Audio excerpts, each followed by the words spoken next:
तो हेलो दोस्तों, D educated Ghosh में आपका स्वागत है। तो आज हम लोग मिसलेनियस एक्सरसाइज करने वाले हैं चैप्टर 1 का, सेट थ्योरी का। तो चलिए हम लोग शुरू करते हैं। तो हम लोगों का फर्स्ट क्वेश्चन क्या कह रहा है, decide among the following sets which sets are subset of one and another. मतलब हम लोगों को ना यहाँ पे 4 सेट गिवन है, ए बी सी और डी, और हमसे पूछा जा रहा है कि कौन एक दूसरे का सबसेट है। ठीक है, तो हम लोग एक काम करते हैं, एक एक सेट को अच्छे से ऑब्जर्व करते हैं और उसके एलिमेंट्स को। तो पहले हम लोग ए सेट को देखते हैं, क्या कह रहा है, x such that x belong कर रहा है मेरे रियल नंबर से एंड x सेटिस्फाई, मतलब ये क्वाड्रेटिक इक्वेशन को x सेटिस्फाई कर रहा है। तो अगर हम इस क्वाड्रेटिक इक्वेशन को सॉल्व करेंगे और x का वैल्यू जो मेरा आएगा वही मेरा a का एलिमेंट कहला जाएगा। सिंपल है, तो हम लोग वही काम करते हैं। ठीक है, हम लोग सबसे पहले इस क्वाड्रेटिक इक्वेशन को 9 क्लास में जैसे सॉल्व करते थे मिडिल टर्म स्प्लिट से, वैसे सॉल्व करने की कोशिश करते हैं। तो हम लोग को गिवन क्वेश्चन क्या है, यहाँ पे हम लोग को दिया गया है x square minus 8x plus 12 is equals to 0। ठीक है, अब इसको हम मिडिल टर्म स्प्लिट करेंगे तो हम इसको इस तरीके से लिख सकते हैं, x square minus 6x minus 2x plus 12 is equals to 0। ठीक है, अब हम कॉमन लेने की कोशिश करते हैं। तो हम लोगों को कॉमन नजर आ रहा है x, तो x अगर हम कॉमन लेंगे तो यहां मेरा x माइनस 6 बच जाएगा, और यहां से अगर हम माइनस 2 कॉमन ले लेंगे तो यहां मेरा क्या बच जाएगा, x minus 6 is equals to 0। अब अगर हम अच्छे से ऑब्जर्व करें तो हमको x माइनस 6 दोनों में नजर आ रहा है, तो हम उसको कॉमन ले लेते हैं। तो बच क्या जाएगा मेरे पास, x minus 2 is equals to 0, यानी कि मेरे पास x का वैल्यू क्या क्या आ गया, एक x का वैल्यू आ गया मेरे पास 2 और एक x का वैल्यू आ गया क्या 6। मतलब कि ये जो x का वैल्यू आया वो कुछ और नहीं बल्कि मेरा सेट A जो गिवन है उसके एलिमेंट्स है। ठीक है, तो यानी जो मेरा सेट A है उसका एलिमेंट्स क्या हो जाएगा, 2 और 6 हो जाएगा। सिंपल है, तो हम यहां लिख दे रहे, हम लोग का जो A सेट आया उसका एलिमेंट्स क्या है, 2 और 6। उसी तरीके से हम लोग को एक सेट B गिवन है जिसका एलिमेंट्स क्या क्या है, 2 4 6 गिवन है। सेट C क्या गिवन है, हम लोगों को एक सेट C गिवन है जिसका वैल्यू क्या है एलिमेंट्स का, 2 4 6 8 एंड सो ऑन, मतलब आगे चलता ही जा रहा है, मतलब ये इनफाइनाइट नंबर ऑफ एलिमेंट्स इसके अंदर है। ठीक है, एक सेट डी हम लोग का जिसका अंदर एलिमेंट बस एक है जो क्या है 6 है।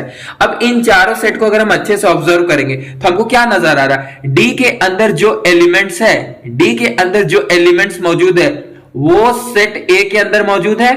यानी हम ऐसा कह सकते हैं ना, D is a subset of set A, D मेरा ए का सबसेट हो जाएगा। उसी तरीके से अगर हम ए सेट को ऑब्जर्व करें तो हमको क्या नजर आ रहा है, ए सेट के अंदर जो एलिमेंट्स है 2 और 6 वो मेरा बी सेट के अंदर है, यहां पे 2 और 6, यहां पर 2 मौजूद है और यहां पर 6 मौजूद है। तो हम ऐसा कह सकते हैं A is a subset of B. Simple है, उसी तरीके से अगर हम बी के एलिमेंट्स को ऑब्जर्व करें तो हमको क्या नजर आ रहा है, 2 4 6 है यहां मौजूद, और यही 2 4 6 हमको कहां नजर आ रहा है, सेट सी के अंदर, सेट सी के अंदर नजर आ रहा है। तो हम ऐसा बोल सकते हैं B is a subset of C, यानी बी किसका सबसेट है, सी का। तो इस तरीके से हम लोग क्या ऑब्जर्व कर पा रहे हैं, डी मेरा ए का सबसेट है, ए मेरा बी का सबसेट है, बी किसका सबसेट है, सी का। सिंपल है, तो क्वेश्चन नंबर 1 मेरा इस तरीके से सॉल्व हो जाएगा। ठीक है, तो चलिए अब हम लोग अपने नेक्स्ट क्वेश्चन की ओर बढ़ते हैं। तो हम लोगों का क्वेश्चन नंबर 2 क्या कह रहा है, in each of the following determine whether the statement is true और false, if it is true prove it, if it is false give an example. मतलब हम लोगों को यहाँ पे कुछ स्टेटमेंट दिया गया है और हमसे पूछा जा रहा है कि यहाँ पे जो गिवन स्टेटमेंट है वो सही है या फिर गलत है। तो अगर सही है तो प्रूव करना है, गलत है तो कैसे गलत है। ठीक है, तो हम लोग डायरेक्टली तो नहीं बता पाएंगे कि ये सही है या फिर गलत है, हम लोगों को क्या करना पड़ेगा, इसको प्रूव करना पड़ेगा। तो हम लोग ना इसको सिंपल तरीके से सॉल्व करते हैं काउंटर एग्जांपल लेकर के। ठीक है, सारे क्वेश्चन के लिए हम लोग कुछ काउंटर एग्जांपल ले लेंगे और उसके बेसिस पे देखेंगे कि ये जो गिवन क्वेश्चन का स्टेटमेंट है वो सही है या फिर गलत है। ठीक है, तो हम लोगों को क्या दिया हुआ, इफ एक्स बिलोंग कर रहा है ए में and A belongs to B, मतलब हम लोगों को ये गिवन है कि एक्स बिलोंग कर रहा है ए में और ए बिलोंग कर रहा है बी में, और हमको चेक करके बताना है कि क्या x बिलोंग करेगा b में। मतलब ये हम लोगों को गिवन है ये 2 कंडीशन, और ये कंडीशन हम लोगों को चेक करना है। ठीक है, तो सिंपल है, हम एक काम करते हैं, x को 1 मान लेते हैं। सिंपल, हम क्या कर रहे हैं, मेरा x का वैल्यू क्या मान ले रहे, 1 मान ले रहे, और हम लोगों को क्या बोल रहा है, x बिलोंग कर रहा है a में, मतलब a सेट के अंदर 1 मौजूद होगा क्योंकि a के अंदर x बिलोंग कर रहा है। ठीक है, तो हम एक काम करते हैं, एक सेट ए ले लेते हैं जिसका वैल्यू छोटा सा सेट कंसीडर करते हैं 1 और 2। तो हम यहां से क्लियरली देख पा रहे हैं x का वैल्यू जो 1 है वो a के अंदर मौजूद है, मतलब x बिलोंग कर रहा है a में, ये तो सेटिस्फाई हो गया। अब हमको क्या दिखाना है, a बिलोंग कर रहा है b में, तो a बिलोंग कर रहा है b में, इसका मतलब ये हुआ ना कि हम लोग को जो b सेट दिया गया उसके अंदर सेट a पूरा पूरी मौजूद होना चाहिए, उसके अलावा कुछ भी मौजूद हो बट a पूरा पूरी मौजूद होगा, तभी हम बोलेंगे a बिलोंग्स कर रहा है b में। तो हम इस कंडीशन को भी सेटिस्फाई करने के लिए एक एग्जांपल ले लेते हैं। सपोज दैट एक सेट हम b कंसीडर कर रहे हैं जिसके अंदर मेरे पास एलिमेंट्स 1 और 2 हो जाएगा, उसके अलावा मान लेते 3 और 4 मौजूद है। तो हम क्लियरली देख पा रहे हैं ए बी के अंदर मौजूद है, इसका मतलब ये भी जो कंडीशन है ये भी सेटिस्फाई कर रहा है जो हम एग्जांपल कंसीडर किए। अब हमको चेक करके दिखाना है कि क्या x बिलोंग कर रहा है b में, मतलब हमको ये चेक करके दिखाना है x का वैल्यू क्या हम लिए हैं, 1 लिए हैं, 1 बिलोंग कर रहा है सेट b के अंदर कि नहीं, हमको ये चेक करना है। ठीक है, तो अगर हम b सेट को अच्छे से ऑब्जर्व करें तो हमको क्या नजर आ रहा है, बी सेट मेरा कुछ ये गिवन है, मतलब हम खुद से कंसीडर किए हैं 1 और 2 कंसीडर किए, ठीक है, और साथ में 3 और 4 है। तो बी सेट के अंदर टोटल नंबर ऑफ एलिमेंट्स कितना मौजूद है, अगर हम अच्छे से ऑब्जर्व करें तो हमको नजर आएगा एक एलिमेंट ये है, एक एलिमेंट ये है और एक एलिमेंट ये, यानी बी सेट के अंदर टोटल 3 एलिमेंट्स हैं। ठीक है, और हम कहीं भी नहीं देख पा रहे कि 1 मौजूद है, क्योंकि एक ये एलिमेंट सिंगल एलिमेंट है, ये भी एक सिंगल एलिमेंट है, ये भी सिंगल एलिमेंट है, क्योंकि ये सेट पूरा एक वैल्यू को रिप्रेजेंट कर रहा है, इसलिए ये 1 नहीं है, ये बल्कि 1 2 ये पूरा एक एलिमेंट है। यानी हम यहां से क्लियरली देख पा रहे हैं, क्लियरली हम लोगों को क्या नजर आ रहा है, 1 बी के अंदर बिलोंग नहीं कर रहा है। इसका मतलब पहला कंडीशन तो सेटिस्फाई हो गया, दूसरा कंडीशन भी सेटिस्फाई हो गया, बट तीसरा कंडीशन सेटिस्फाई नहीं हुआ। और अगर तीसरा कंडीशन सेटिस्फाई नहीं हुआ तो हम क्या बोल देंगे, ये जो पहला स्टेटमेंट है वो मेरा क्या हो जाएगा, फॉल्स हो जाएगा। सिंपल है, समझ में आ रहा है ना। तो इसी तरीके से अब हम लोग अपना सेकंड एग्जांपल को देखते हैं, मतलब जो क्वेश्चन है। ठीक है, तो हम लोगों को यहाँ पे क्या कह रहा है, हम लोगों को बताया गया if A is a subset of B, ये गिवन है, एंड बी बिलोंग्स कर रहा है सी में, और हमको चेक करके बताना है क्या ए बिलोंग करेगा सी में या फिर नहीं करेगा। ठीक है, तो हम लोग एक काम करते हैं, एक सेट ए कोई छोटा सा कंसीडर कर लेते हैं। हम मान लेते हैं सेट ए के अंदर 1 मौजूद है मेरा। ठीक है, एक सेट ए ले रहे हैं जिसके अंदर मेरा एलिमेंट्स 1 है। ठीक है, और एक सेट हम बी ले लेते हैं, कोई सा भी ले ले रहे, सिंपल सा हम एक सेट बी ले लेते हैं जिसके अंदर मेरे पास 2 वैल्यूज मौजूद है, 1 और 2 मौजूद है। तो हम यहां से क्या देख पा रहे हैं, हमको क्लियरली नजर आ रहा है कि जो सेट ए का एलिमेंट 1 है वो सेट बी के अंदर मौजूद है, यानी A is a subset of B. ये सही हो गया। अब हमको मानना है जो सेट बी है वो सी के अंदर बिलोंग कर रहा है। सी के अंदर बिलोंग करने का मतलब क्या हुआ, सेट बी पूरी सी के अंदर आना चाहिए। तो हम उसी तरीके से कंसीडर कर लेते हैं, सी के अंदर सेट बी पूरी आना चाहिए ना, मतलब सेट बी ये हो गया 1 2, इसके अलावा कोई एलिमेंट हम ले लेते हैं 3 और 4। ठीक है, और हमसे क्वेश्चन क्या बोला है, चेक करने के लिए, बताने के लिए क्या ए बिलोंग करेगा सी में। तो चलिए हम इसको चेक कर लेते हैं। ए मेरा क्या है, ए माने थे 1 को, तो क्या 1 बिलोंग कर रहा है सेट सी में, हमको ये चेक करना है। ठीक है, तो सबसे पहले हम लोग अगर सेट सी को ऑब्जर्व करें तो सेट सी मेरा क्या है, एक 1 2 गिवन, तो ये तो सिंगल एलिमेंट हो गया मेरा, क्योंकि ये सेट बी को रिप्रेजेंट कर रहा है। एक 3 हो गया, एक 4 हो गया। तो यहां पे अगर हम अच्छे से ऑब्जर्व करेंगे तो टोटल एलिमेंट्स कितना है, एक एलिमेंट ये हो गया, एक एलिमेंट ये हो गया, एक एलिमेंट ये हो गया। टोटल एलिमेंट कितना है, सी के अंदर 3 है। हमको कहीं भी यहाँ पे 1 नजर नहीं आ रहा है, ये एक सिंगल एलिमेंट है, ये एक सिंगल एलिमेंट है, ये एक सिंगल एलिमेंट है। तो हम क्या देख पा रहे हैं, क्लियरली हम लोगों को नजर आ रहा है कि जो मेरा 1 है वो सेट सी में बिलोंग नहीं कर रहा है। और अगर 1 मेरा सेट सी में बिलोंग नहीं कर रहा है, इसका मतलब जो यहां पे गिवन स्टेटमेंट है ये मेरा क्या हो जाएगा, फॉल्स हो जाएगा।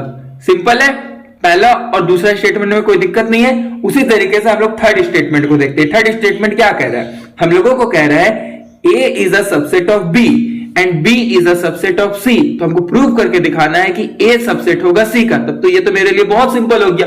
हम क्या करेंगे, हम सिंपल सा एग्जांपल ले लेते हैं। हम सेट ए को मान लेते हैं मेरा 1 है, जो मेरा सेट ए है। हम सेट बी मान लेते हैं मेरा कुछ 1 और 2 है। ठीक है, तो हम यहां से क्या देख पा रहे हैं, सेट ए का जो एलिमेंट 1 है वो सेट बी के अंदर मौजूद है ना। सेट ए का जो एलिमेंट है 1 वो सेट बी के अंदर मौजूद है। तो हम यहां से बोल पाएंगे A is a subset of B, A is a subset of B. ये सही हो गया। उसी तरीके से हमको बताना है B is a subset of C. तो हम एक सी सेट कंसीडर कर लेते हैं जिसका वैल्यू मेरा 1 2 3 हो जाएगा। तो हम क्या देख पा रहे हैं, बी का जो एलिमेंट है 1 और 2, बी का जो एलिमेंट है 1 और 2 वो सेट सी में मौजूद है, यानी B is a subset of C, ये भी सही हो गया। तो हमको चेक करके बताना है कि क्या ए सबसेट होगा सी का। तो क्या हम क्लियरली देख पा रहे हैं ए का वैल्यू है मेरा 1, ए सेट के अंदर क्या मौजूद है 1, और 1 तो मेरा ऑलरेडी सेट सी के अंदर मौजूद ही है यहां पर। तो इसका मतलब हम क्या देख पा रहे हैं 1 है सेट सी के अंदर मौजूद, यानी हम यहां से ऐसा बोल सकते हैं A is a subset of C, ये सही हो जाएगा। मतलब ये कंडीशन अगर हम कंसीडर कर रहे हैं और ये कंडीशन कंसीडर करें तो ये ऑटोमेटिक सही हो जा रहा है। इसका मतलब थर्ड का जो रिजल्ट होगा वो मेरा क्या हो जाएगा, ट्रू हो जाएगा। ट्रू क्यों हो गया, क्योंकि ये सही स्टेटमेंट है। हम इसको प्रैक्टिकली भी समझ सकते हैं, ए बी के अंदर है, बी सी के अंदर है, तो ऑब्वियसली ए सी के अंदर भी मौजूद होगा। तो इस तरीके से हमारा जो थर्ड रिजल्ट है वो क्या हो जाएगा, ट्रू हो जाएगा। ठीक है, तो चलिए अब हम लोग अपने नेक्स्ट स्टेटमेंट की ओर बढ़ते हैं। तो चलिए अब हम लोग अपना फोर्थ रिजल्ट को देखते हैं क्या कह रहा है। हम लोगों को यहां पे कहा जा रहा है if A is not subset of B, A B का सबसेट नहीं है और बी सबसेट सी का नहीं है। तो हम लोगों को यह दिखाना है कि ए भी सबसेट नहीं होगा सी का। ठीक है, तो हम लोग डायरेक्टली तो कह नहीं सकते ये सही है या फिर गलत है। हम लोग इसके लिए ना कुछ काउंटर एग्जांपल कंसीडर करने की कोशिश करते हैं, देखते हैं क्या होता है। ठीक है, हम लोग सपोज कर लेते हैं एक सेट ए मेरे पास मौजूद है, ठीक है, जिसका हम वैल्यू सिंपल सा ए ले ले मतलब 1 ले लेते हैं। ठीक है, एक सेट ए है जिसका वैल्यू क्या है 1 है।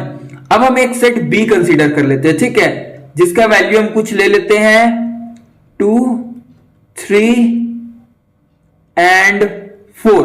हम क्या ले लिए 2, 3, 4। तो हम क्लियरली देख पा रहे हैं ए का जो एलिमेंट है वो बी के अंदर तो मौजूद नहीं है। इसका मतलब A is not subset of B. इसका मतलब हम यहां से ये तो कह सकते हैं ना कि A is not subset of B, A B का सबसेट नहीं होगा। ये तो सही हो गया मेरा जो हम एग्जांपल कंसीडर किए हैं। एंड हम लोगों को ये भी दिखाना है कि बी सी का सबसेट नहीं है। मतलब हम लोग एक सेट सी कंसीडर करते हैं, ठीक है, जिसके अंदर हम एलिमेंट ले लेते हैं 1, 4, 5, 7 ले लेते हैं। ठीक है, तो हम क्या देख पा रहे हैं, यहां से हम ये भी देख पा रहे हैं कि बी का जो सारा एलिमेंट है 2, 3, 4, क्या ये 2, 3, 4 सेट सी के अंदर मौजूद है।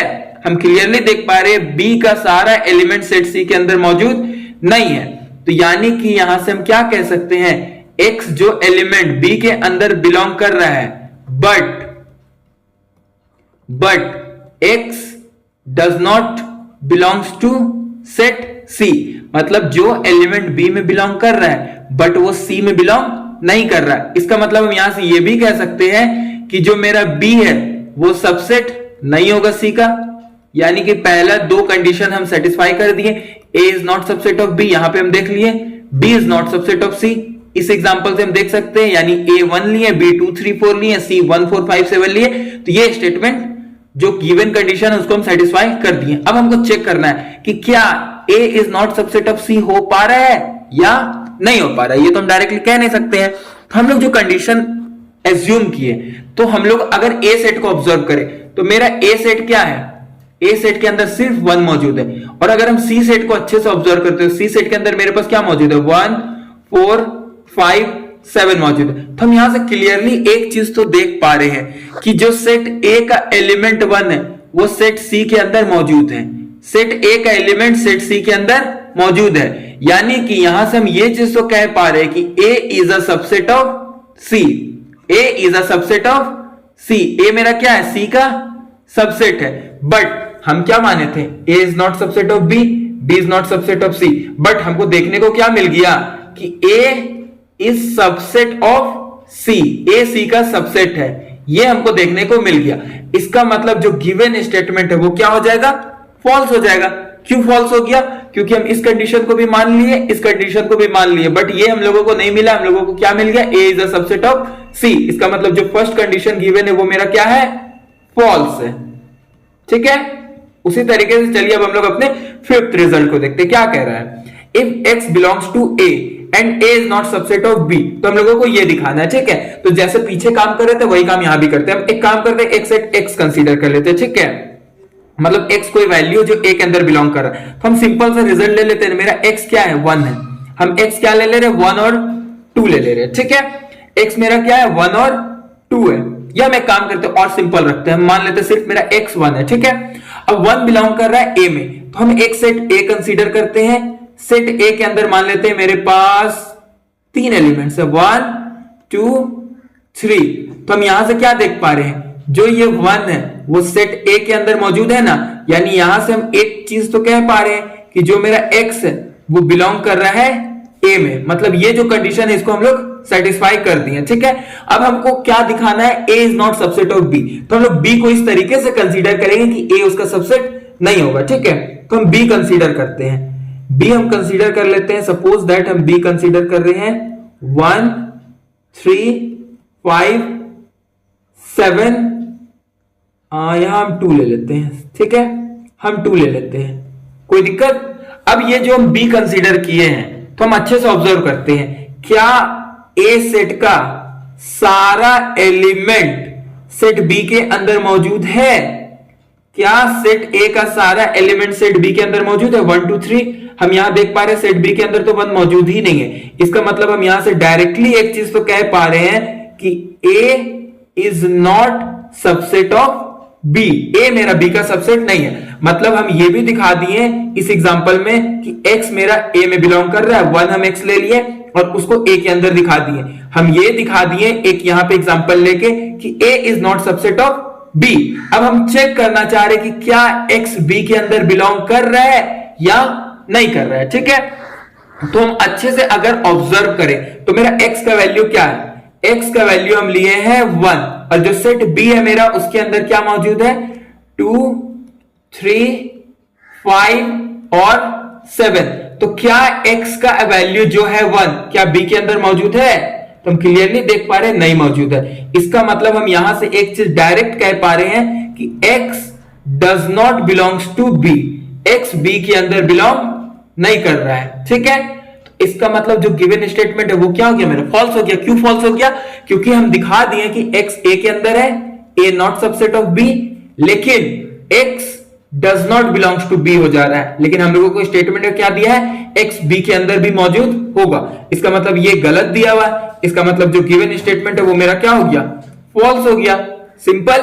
तो चलिए अब हम लोग 6th रिजल्ट को देखते हैं क्या कह रहा है। हम लोगों को यहां पे कहा जा रहा है if A is subset of B, क्या बोल दिया है, ए है सबसेट है बी का। तो हम एक काम करते हैं, एक सेट ए कंसीडर कर लेते हैं जिसके अंदर हम मान लेते हैं एलिमेंट्स मेरा कुछ 1 2 है। ठीक है, एक सेट हम बी कंसीडर कर लेते हैं जिसका वैल्यू कुछ मेरा 1 2 3 4 ले लेते हैं। ठीक है, तो यहां से हम क्या देख पा रहे हैं कि ए जो है वो मेरा सबसेट है बी का। क्यों सबसेट है बी का? क्योंकि ए का सारा एलिमेंट, ए का ये सारा एलिमेंट इस सेट बी के अंदर मौजूद है ना, 1 2 3 4। इसका मतलब A is a subset of B. और हमको एक चीज और मानना है कि ऐसा x लेना है जो b के अंदर मौजूद नहीं। तो हम एक काम करते हैं, x का वैल्यू हम ले लेते हैं 5। x का वैल्यू क्या ले लेते हैं, 5। तो क्लियरली ये जो 5 है वो b के अंदर तो मौजूद नहीं है। अगर हम x का वैल्यू 5 ले लेंगे तो क्या वो b के अंदर मौजूद होगा, नहीं होगा। तो हम यहां पे जो एग्जांपल कंसीडर किए, a ले लिए 1 2 और b ले लिए 1 2 3 4। तो हमको क्या नजर आ गया, a is a subset of b। उसी तरीके से हम x का वैल्यू ले लिए 5, तो हम क्या दिखा पा रहे हैं, 5 बी के अंदर मौजूद नहीं है। तो हमको यह दिखाना है कि x भी a के अंदर भी मौजूद नहीं होगा, x a के अंदर भी मौजूद नहीं होगा। तो जो हम 5 एज्यूम किए हैं वो क्या a के अंदर मौजूद होगा, कभी मौजूद नहीं होगा। क्यों? क्योंकि यहां पे हम लोगों को गिवन है a is a subset of b, यानी कि यहां पे ये कहा जा रहा है, समझते हैं इसको वेन डायग्राम से। जैसे कि ये सेट मेरा b है, ठीक है, और इस सेट b के अंदर कोई मेरा सेट a है, ये सेट a है, ये सेट b है। तो ये जो मेरा a है वो b के अंदर ही है। तो अगर कोई एलिमेंट b के अंदर ही नहीं है तो वो a के अंदर कैसे जाएगा? जब वो b के अंदर ही नहीं जा पा रहा तो वो a के अंदर जा पाएगा, क्योंकि a तो ऑलरेडी b में ही डूबा हुआ है। तो अगर कोई चीज b में ही नहीं है तो वो a में भी नहीं होगा। इसका मतलब x अगर b में नहीं है तो x a में भी नहीं होगा। इसका मतलब ये जो गिवन स्टेटमेंट है वो मेरा क्या है, ट्रू है। ये जो गिवन स्टेटमेंट है ये मेरा क्या है, ट्रू है। ट्रू क्यों है?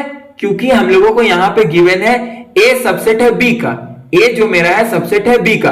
तो a का सारा एलिमेंट b के अंदर मौजूद है, a का सारा एलिमेंट b के अंदर मौजूद है। तो अगर कोई चीज b के अंदर नहीं है तो वो a के अंदर तो ऑटोमेटिक नहीं होगा। क्यों नहीं होगा? क्योंकि ये जो पार्ट है मेरा, हम अगर b मेरा कंसीडर, हम क्या किए, फिर से हम इसको समझाने की कोशिश करते। हम b क्या ले लिए अपना, 1 2 3 4 लिए थे। अब ये जो b है इसी बी में ये जो 1 2 है ये मेरा क्या है, सेट ए है। अब कोई एलिमेंट हम एक्स लेते हैं जो सेट बी में मौजूद नहीं है, यानी कि हम कोई एलिमेंट ले लेते हैं 5, ठीक है, कोई एलिमेंट 5 ले लेते हैं जो सेट बी के अंदर ही मौजूद नहीं है। तो बी के अंदर 1 2 3 4 है, इसमें से मौजूद नहीं है, तो ए के अंदर तो ऑटोमेटिक मौजूद नहीं होगा। क्यों? क्योंकि ए तो ऑलरेडी बी के अंदर, तो अगर कोई चीज बी के अंदर नहीं तो वो ए के अंदर ऑटोमेटिक नहीं होगा। इसका मतलब जो हमारा 6 रिजल्ट है वो क्या हो जाएगा, ट्रू हो जाएगा। ठीक है, तो चलिए अब हम लोग अपने नेक्स्ट क्वेश्चन की ओर बढ़ते हैं। तो हम लोगों का थर्ड क्वेश्चन क्या कह रहा है, let A B and C be the sets such that A union B is equal to A union C. हम लोगों को दिया गया है ए यूनियन बी और ए यूनियन सी इक्वल है, and A intersection B is equal to A intersection C. ये दो कंडीशन गिवन है और हम लोगों को शो करके दिखाना है बी इज इक्वल टू सी। तो इसको हम लोग कैसे प्रूव करेंगे, तो इसको हम लोग ना इनडायरेक्ट वे से प्रूव करते हैं। ठीक है, हम लोग क्या करेंगे, एक बार हम ये दिखा देंगे कि B is a subset of C, B is a subset of C, and एक बार ये दिखा देंगे कि C is a subset of B। B C के अंदर मौजूद है, C B के अंदर मौजूद है, और ये कब हो पाएगा, जब मेरा दोनों सेट इक्वल होगा। तो हम लोग ये प्रूफ कर देंगे तो मेरा ये रिजल्ट ऑटोमेटिक प्रूफ हो जाएगा। तो चलिए इसी को हम लोग प्रूफ करने की कोशिश करते हैं। ठीक है, एकदम सिंपल तरीके से प्रूफ करेंगे, एकदम सिंपल तरीके से। ठीक है, हम मान लेते हैं लेट x कोई एलिमेंट है मेरा जो मेरा सेट B में मौजूद है। ठीक है, हम कोई भी एलिमेंट x ले लेते हैं जो मेरा सेट B में मौजूद है। ठीक है, तो अब एक बात बताओ, अगर x कोई एलिमेंट मेरा सेट B में मौजूद है तो हम यहां से ये चीज तो कह पाएंगे ना कि जो मेरा x है वो बिलोंग करेगा A यूनियन B में भी। अगर x B में मौजूद है तो x मेरा A यूनियन B में भी मौजूद होगा। समझ में आ रहा है कि नहीं आ रहा है, ये क्या लिखे ये समझ पा रहे हो। जैसे हम ये कह रहे हैं ना कि जैसे ये मेरा यूनिवर्सल सेट है, ठीक है, ये मेरा कोई सेट A है, ये मेरा कोई सेट B है। ठीक है, तो अगर हम बोल रहे हैं कि यहां पे सेट B में से कोई x है, ये मेरा कोई x है जो सेट B में मौजूद है, तो अगर वो सेट B में मौजूद है तो जो यहां पे यूनियन बनेगा, सपोज दैट ये मेरा यूनियन का वैल्यू पूरा सेट कहलाता है यूनियन का वैल्यू, तो ये x पूरा यूनियन में भी तो मौजूद होगा, यानी ये पूरा यूनियन में भी तो x मौजूद होगा। तो वही चीज यहां पे हम लिखे हैं, x अगर B में मौजूद है तो x मेरा A यूनियन B में भी मौजूद होगा ना। अब यहां से दो कंक्लूजन हम निकाल सकते हैं। पहला कंक्लूजन समझने की कोशिश करते हैं, यहां से दो पॉसिबिलिटी हो सकता है। सपोज दैट ये मेरा x हम यहां पे माने, लेकिन ऐसा भी तो हो सकता है मेरा x यहां पे मौजूद हो कॉमन वाले पोर्शन में, कि x A में भी मौजूद हो और B में भी मौजूद हो। समझ में आ रहा है, तो यहां से दो पॉसिबिलिटीज मेरे पास निकलता है। क्या क्या होगा, यहां से मेरे पास दो पॉसिबिलिटीज है।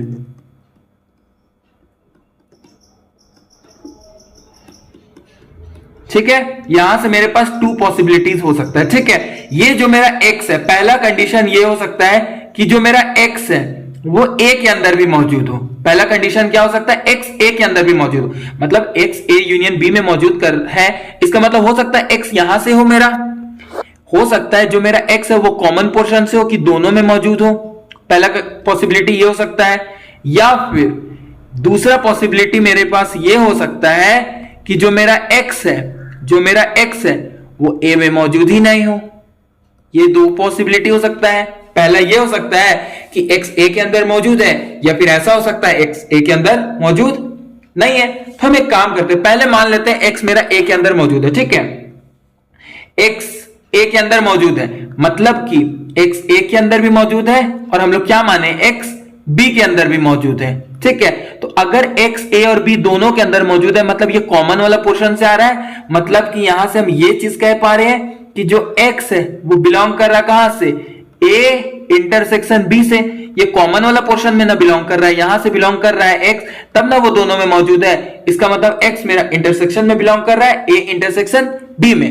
अब हम लोगों को गिवन क्या है क्वेश्चन में, हम लोग को गिवन क्या है, A इंटरसेक्शन B इक्वल है A इंटरसेक्शन C से। तो अगर x A इंटरसेक्शन B में बिलोंग कर रहा है तो हम इसको ऐसे भी तो बोल सकते हैं कि जो मेरा x है वो बिलोंग करेगा A इंटरसेक्शन C में। समझ में आ रहा है कि नहीं आ रहा, x A इंटरसेक्शन B में बिलोंग कर रहा है तो मतलब x A इंटरसेक्शन C में भी बिलोंग कर रहा है। और अगर x A इंटरसेक्शन B मतलब C में बिलोंग कर रहा है, इसका मतलब इंटरसेक्शन का मतलब होता है कॉमन, यानी x A में भी है x C में भी है। यानी यहां से हम क्या लिख सकते हैं, जो मेरा x है वो A में भी बिलोंग कर रहा है, x मेरा c में भी बिलोंग कर रहा है। यहां से हम ये कह सकते हैं ना कि x मेरा a में भी है और x c में भी है। और अगर x c में है, इफ जो मेरा x वो c में बिलोंग कर रहा है, अगर x मेरा c में बिलोंग कर रहा है, इसका मतलब हम ये कह देंगे कि जो मेरा b है वो सबसेट हो जाएगा c का। जो मेरा b है वो सबसेट हो जाएगा c का। क्यों? क्योंकि हम यहां मान चुके हैं जो मेरा x है वो b में मौजूद है, x b में मौजूद है। और यहां से हम क्या दिखा दिए, x c में भी मौजूद है। इसका मतलब b is a subset of c। समझ में आ रहा है कि नहीं आ रहा? जैसे हम ये कह रहे हैं ना, जैसे मेरे पास कोई सेट है, ठीक है, हम मान लेते हैं ये मेरा कोई सेट b है। तो अगर कोई एलिमेंट b में मौजूद है और इसके अंदर ही कोई सेट c भी हम कंसीडर कर ले रहे हैं, तो हम ये कह सकते हैं ना, अगर कोई एलिमेंट x कुछ भी हो सकता है, b का कोई भी एलिमेंट है, ठीक है, वो b के अंदर मौजूद कर है और वो c के अंदर भी मौजूद है, तो हम ऐसा कह सकते हैं b is a subset of c। Simple है। पहला समझ में आ रहा है ना? अगर x a में मौजूद है तो हम क्या दिखा दिए, b is a subset of c। अब दूसरा कंडीशन हम मान लेते हैं कि x a में मौजूद नहीं है, x a में मौजूद नहीं है, ठीक है। तो अगर x a में मौजूद नहीं है तो इसका मतलब x सिर्फ b में मौजूद है। x अगर a में मौजूद नहीं है, इसका मतलब हम यहां से क्या कह पा रहे कि x मेरा सिर्फ b में मौजूद है। क्यों? क्योंकि हम क्या माने थे, यूनिवर्सल सेट है मेरा, ये सेट a है, ये सेट b है। तो हम क्या कह रहे हैं कि जो मेरा x है वो सेट b में से आ रहा है, ठीक है। तो x अगर b में से आ रहा है, इसका मतलब a में मौजूद नहीं होगा। तो अगर x सिर्फ b में मौजूद है, ठीक है, तो हम लोगों को क्या गिवन है, हम लोगों को क्वेश्चन में गिवन है कि a union b is equals to a union c हम लोगों को गिवन है, ठीक है। ये हम लोगों को क्वेश्चन में गिवन है, ठीक है। अब जो मेरा x है वो सिर्फ इस b वाले पोर्शन में मौजूद है, x इस b वाले पोर्शन में मौजूद है, a वाले में मौजूद नहीं। और ये दोनों बराबर है, ये दोनों बराबर है। इसका मतलब इस c वाले में भी x मौजूद होगा, a वाले में मौजूद नहीं है, तब ना दोनों बराबर होगा। क्योंकि ये x b में मौजूद है तो इसका मतलब वो x c के अंदर भी मौजूद होगा, तब ना दोनों बराबर होगा। तो यहां से हम इस वाले केस में भी क्या बोल देंगे, देयरफॉर x मेरा कहां बिलोंग कर रहा है, c के अंदर x मेरा मौजूद है, ठीक है। और हम क्या माने यहां पे, x b के अंदर मौजूद है और यहां x c के अंदर भी मौजूद है। तो हम यहां से इस केस में भी क्या बोल देंगे कि x b के अंदर भी मौजूद है, x c के अंदर भी मौजूद है, ठीक है। तो हम यहां से ऐसा बोल देंगे कि b is a subset of c। b क्या है मेरा, c का सबसेट है। ये दोनों तरीका समझ में आया, हम दो तरीके से आपको समझा दिए। पहला हम क्या मान लिए, हम मान लिए कि कोई x है मेरा जो कहां b के अंदर मौजूद है, कोई x एलिमेंट है जो b सेट में मौजूद है, ठीक है। तो अगर x एलिमेंट मेरा b सेट में मौजूद है तो x a यूनियन b में भी मौजूद होगा, ठीक है। अब चाहे यहां पे मौजूद हो चाहे यहां पे मौजूद हो, वो हमेशा x a यूनियन b में मौजूद होगा। तो यहां से दो पॉसिबिलिटी बनता है, x a के अंदर मौजूद होगा या फिर x a के अंदर मौजूद नहीं होगा। हम दोनों कंडीशन ले लिए। अगर x a के अंदर मौजूद है और x b के अंदर तो ऑलरेडी मौजूद है क्योंकि हम ये अज्यूम किया है, तो यानी कि x इंटरसेक्शन में मौजूद है और a इंटरसेक्शन b का वैल्यू किसके इक्वल है, a इंटरसेक्शन c का। इसका मतलब x b में भी मौजूद है तो x c में भी मौजूद होगा। तो x b में मौजूद है, x c में मौजूद है, यानी x क्या बोल देंगे, b is a subset of c। ये समझ में आया पहला तरीका। अगर x a में मौजूद है तो b is a subset of c। अगर x a में मौजूद नहीं है तब भी हम क्या देख पा रहे, b is a subset of c। समझ में आ रहा है ना? तो पहला तरीका हम दिखा दिए, ये वाला b is a subset of c। Similarly इसी तरीके से हम लोग x c में मान लेंगे तो इसी सिमिलरली हम लोग क्या दिखा देंगे, सेकंड रिजल्ट को भी दिखा देंगे, ठीक है। तो हम आगे का काम कर लेते हैं। तो यहां पे हम लिख दे रहे हैं, ठीक है, देयरफॉर सिमिलरली हम क्या करेंगे कि हम मान लेंगे x मेरा बिलोंग कर रहा है c में, x किस में बिलोंग कर रहा है, c में। तो हम लोगों को क्या मिलेगा इस केस में, c is a subset of b। क्या मिल जाएगा, c is a subset of b। तो पहला इक्वेशन मान लेते हैं, ये मेरा फर्स्ट इक्वेशन है, ये मान लेते हैं, या हम इसको फर्स्ट इक्वेशन मान लेते हैं, ठीक है। ये मेरा फर्स्ट इक्वेशन है, ये मेरा सेकंड इक्वेशन है और ये मेरा थर्ड इक्वेशन है। तो अगर हम तीनों इक्वेशन को ऑब्जर्व करें तो एक बार हमको मिला b is a subset of c और एक बार मिला c is a subset of b। Therefore हम यहां से फाइनल कंक्लूजन क्या निकाल पा रहे हैं, b is equals to c, जो हम लोगों को प्रूफ करने दिया गया था। इसका मतलब जो हम लोग को रिजल्ट प्रूफ करना था वो क्या हो गया, प्रूफ्ड हो गया। सिंपल है, ज्यादा डिफिकल्ट नहीं। एक बार फिर से मैं समझा दे रहा हूं क्या किया। हम लोगों को क्वेश्चन दिया हुआ है a यूनियन b इक्वल है ए यूनियन सी से, और हम लोगों को प्रूव करके, और A intersection B A intersection C से इक्वल है, और हम लोगों को प्रूव करना है बी और सी इक्वल है। ठीक है, तो इसको कैसे प्रूव करेंगे? एकदम सिंपल तरीके से हम लोग इसको प्रूव किए। हम लोग क्या किए, हम लोग मान लिए कि एक्स मेरा बी के अंदर मौजूद है। ठीक है, अब बी चाहे यहां हो या यहां हो, कहीं भी हो सकता है। ये मेरा सेट पहला वाला ए हो गया, ये दूसरा वाला मेरा सेट बी हो गया। ठीक है, और हम मान लिए एक्स मेरा कुछ यहां से मौजूद है या यहां से कहीं से भी हो सकता है। हम मान लिए एक्स बी में मौजूद है। ठीक है, अब एक्स बी में मौजूद है तो इसका मतलब एक्स यूनियन में भी मौजूद होगा। अब चाहे यहां से मिले हमको एक्स, चाहे यहां से मिले, यूनियन में तो ऑटोमेटिक वो आ ही जाएगा क्योंकि ये मेरा पूरा यूनियन है। तो यहां से दो पॉसिबिलिटी हुआ, पहला एक्स ए में मौजूद है, यानी यहां से अगर हम एक्स को लेंगे तो वो ए बी दोनों में मौजूद है। तो ए बी दोनों में मौजूद है, इसका मतलब क्या हुआ, एक्स इंटरसेक्शन में मौजूद है, और ए इंटरसेक्शन बी हम लोगों को क्या गिवन है, ए इंटरसेक्शन सी के इक्वल है। तो हम इसको ये लिख दिए। अब यहां से हम देख पा रहे एक्स बी में मौजूद है तो इसका मतलब एक्स सी में भी मौजूद होगा। तो इसका मतलब हम क्या देखें, एक्स बी में मौजूद है और एक्स सी में भी मौजूद है, तो हम बोल पा रहे B is a subset of C. Similarly हम मान लेते हैं जो मेरा एक्स है वो ए से नाम बल्कि यहां से मिल रहा हो। ठीक है, तो एक्स ए में मौजूद नहीं है, सिर्फ बी में मौजूद है। ठीक है, तो अब हम लोगों को ये गिवन है A union B is equal to A union C, दोनों बराबर है। एक्स ए में मौजूद नहीं है इधर, तो इधर भी मौजूद नहीं होगा, और ये दोनों बराबर है। और अगर बी में एक्स मौजूद है तो इसका मतलब 110% सी में भी एक्स मौजूद होगा। इसका मतलब एक्स क्या है, सी के अंदर भी मौजूद है। तो हम यहां से क्या देख पा रहे, B is a subset of C, तो B is a subset of C दोनों केस में देख लिए, चाहे एक्स यहां से ले चाहे यहां से ले, तो मतलब एक्स बी में मौजूद है तो हमको क्या मिला, B is a subset of C. Similarly यहां जैसे एक्स बिलोंग कर रहा है बी में, हम वो ले लिए ना, नेक्स्ट केस में हम क्या ले लेंगे, एक्स बिलोंग कर रहा है सी में, हम यहां से एक्स बिलोंग कर रहा है सी में, जब इसको सॉल्व करेंगे तो उसी तरीके से हमको क्या मिल जाएगा, C is a subset of B दोनों केस में। तो मतलब कि हमको क्या एक बार मिला, बी सी के अंदर मौजूद है, सी बी के अंदर मौजूद है। तो ये कब पॉसिबल हो सकता है, जब B इज इक्वल्स टू सी होगा। इसका मतलब जो हम लोगों को प्रूफ करने दिया गया था वो प्रूफ हो गया सिंपल तरीके से। उम्मीद करते हैं आपको ये रिजल्ट समझ में आएगा, बहुत सिंपल है, बहुत आसानी से मैं आपको समझा दिया। ठीक है, तो चलिए अब हम लोग अपने नेक्स्ट रिजल्ट की ओर बढ़ते हैं। तो क्वेश्चन नंबर 4 में क्या कह रहा है, so that the following 4 conditions are equivalent. मतलब यहाँ पे जो हम लोगों को 4 कंडीशंस गिवन है, ठीक है, चारों एक दूसरे से इक्वल है, ये हम लोगों को शो करके दिखाना है। तो कैसे हम लोग शो करेंगे, सबसे पहले हम लोग एक काम करते हैं, एक एक करके समझने की कोशिश करते हैं। पहला क्या कह रहा है, A is a subset of B. A is a subset of B का मतलब क्या हुआ, ए का सारा एलिमेंट बी के अंदर मौजूद होगा।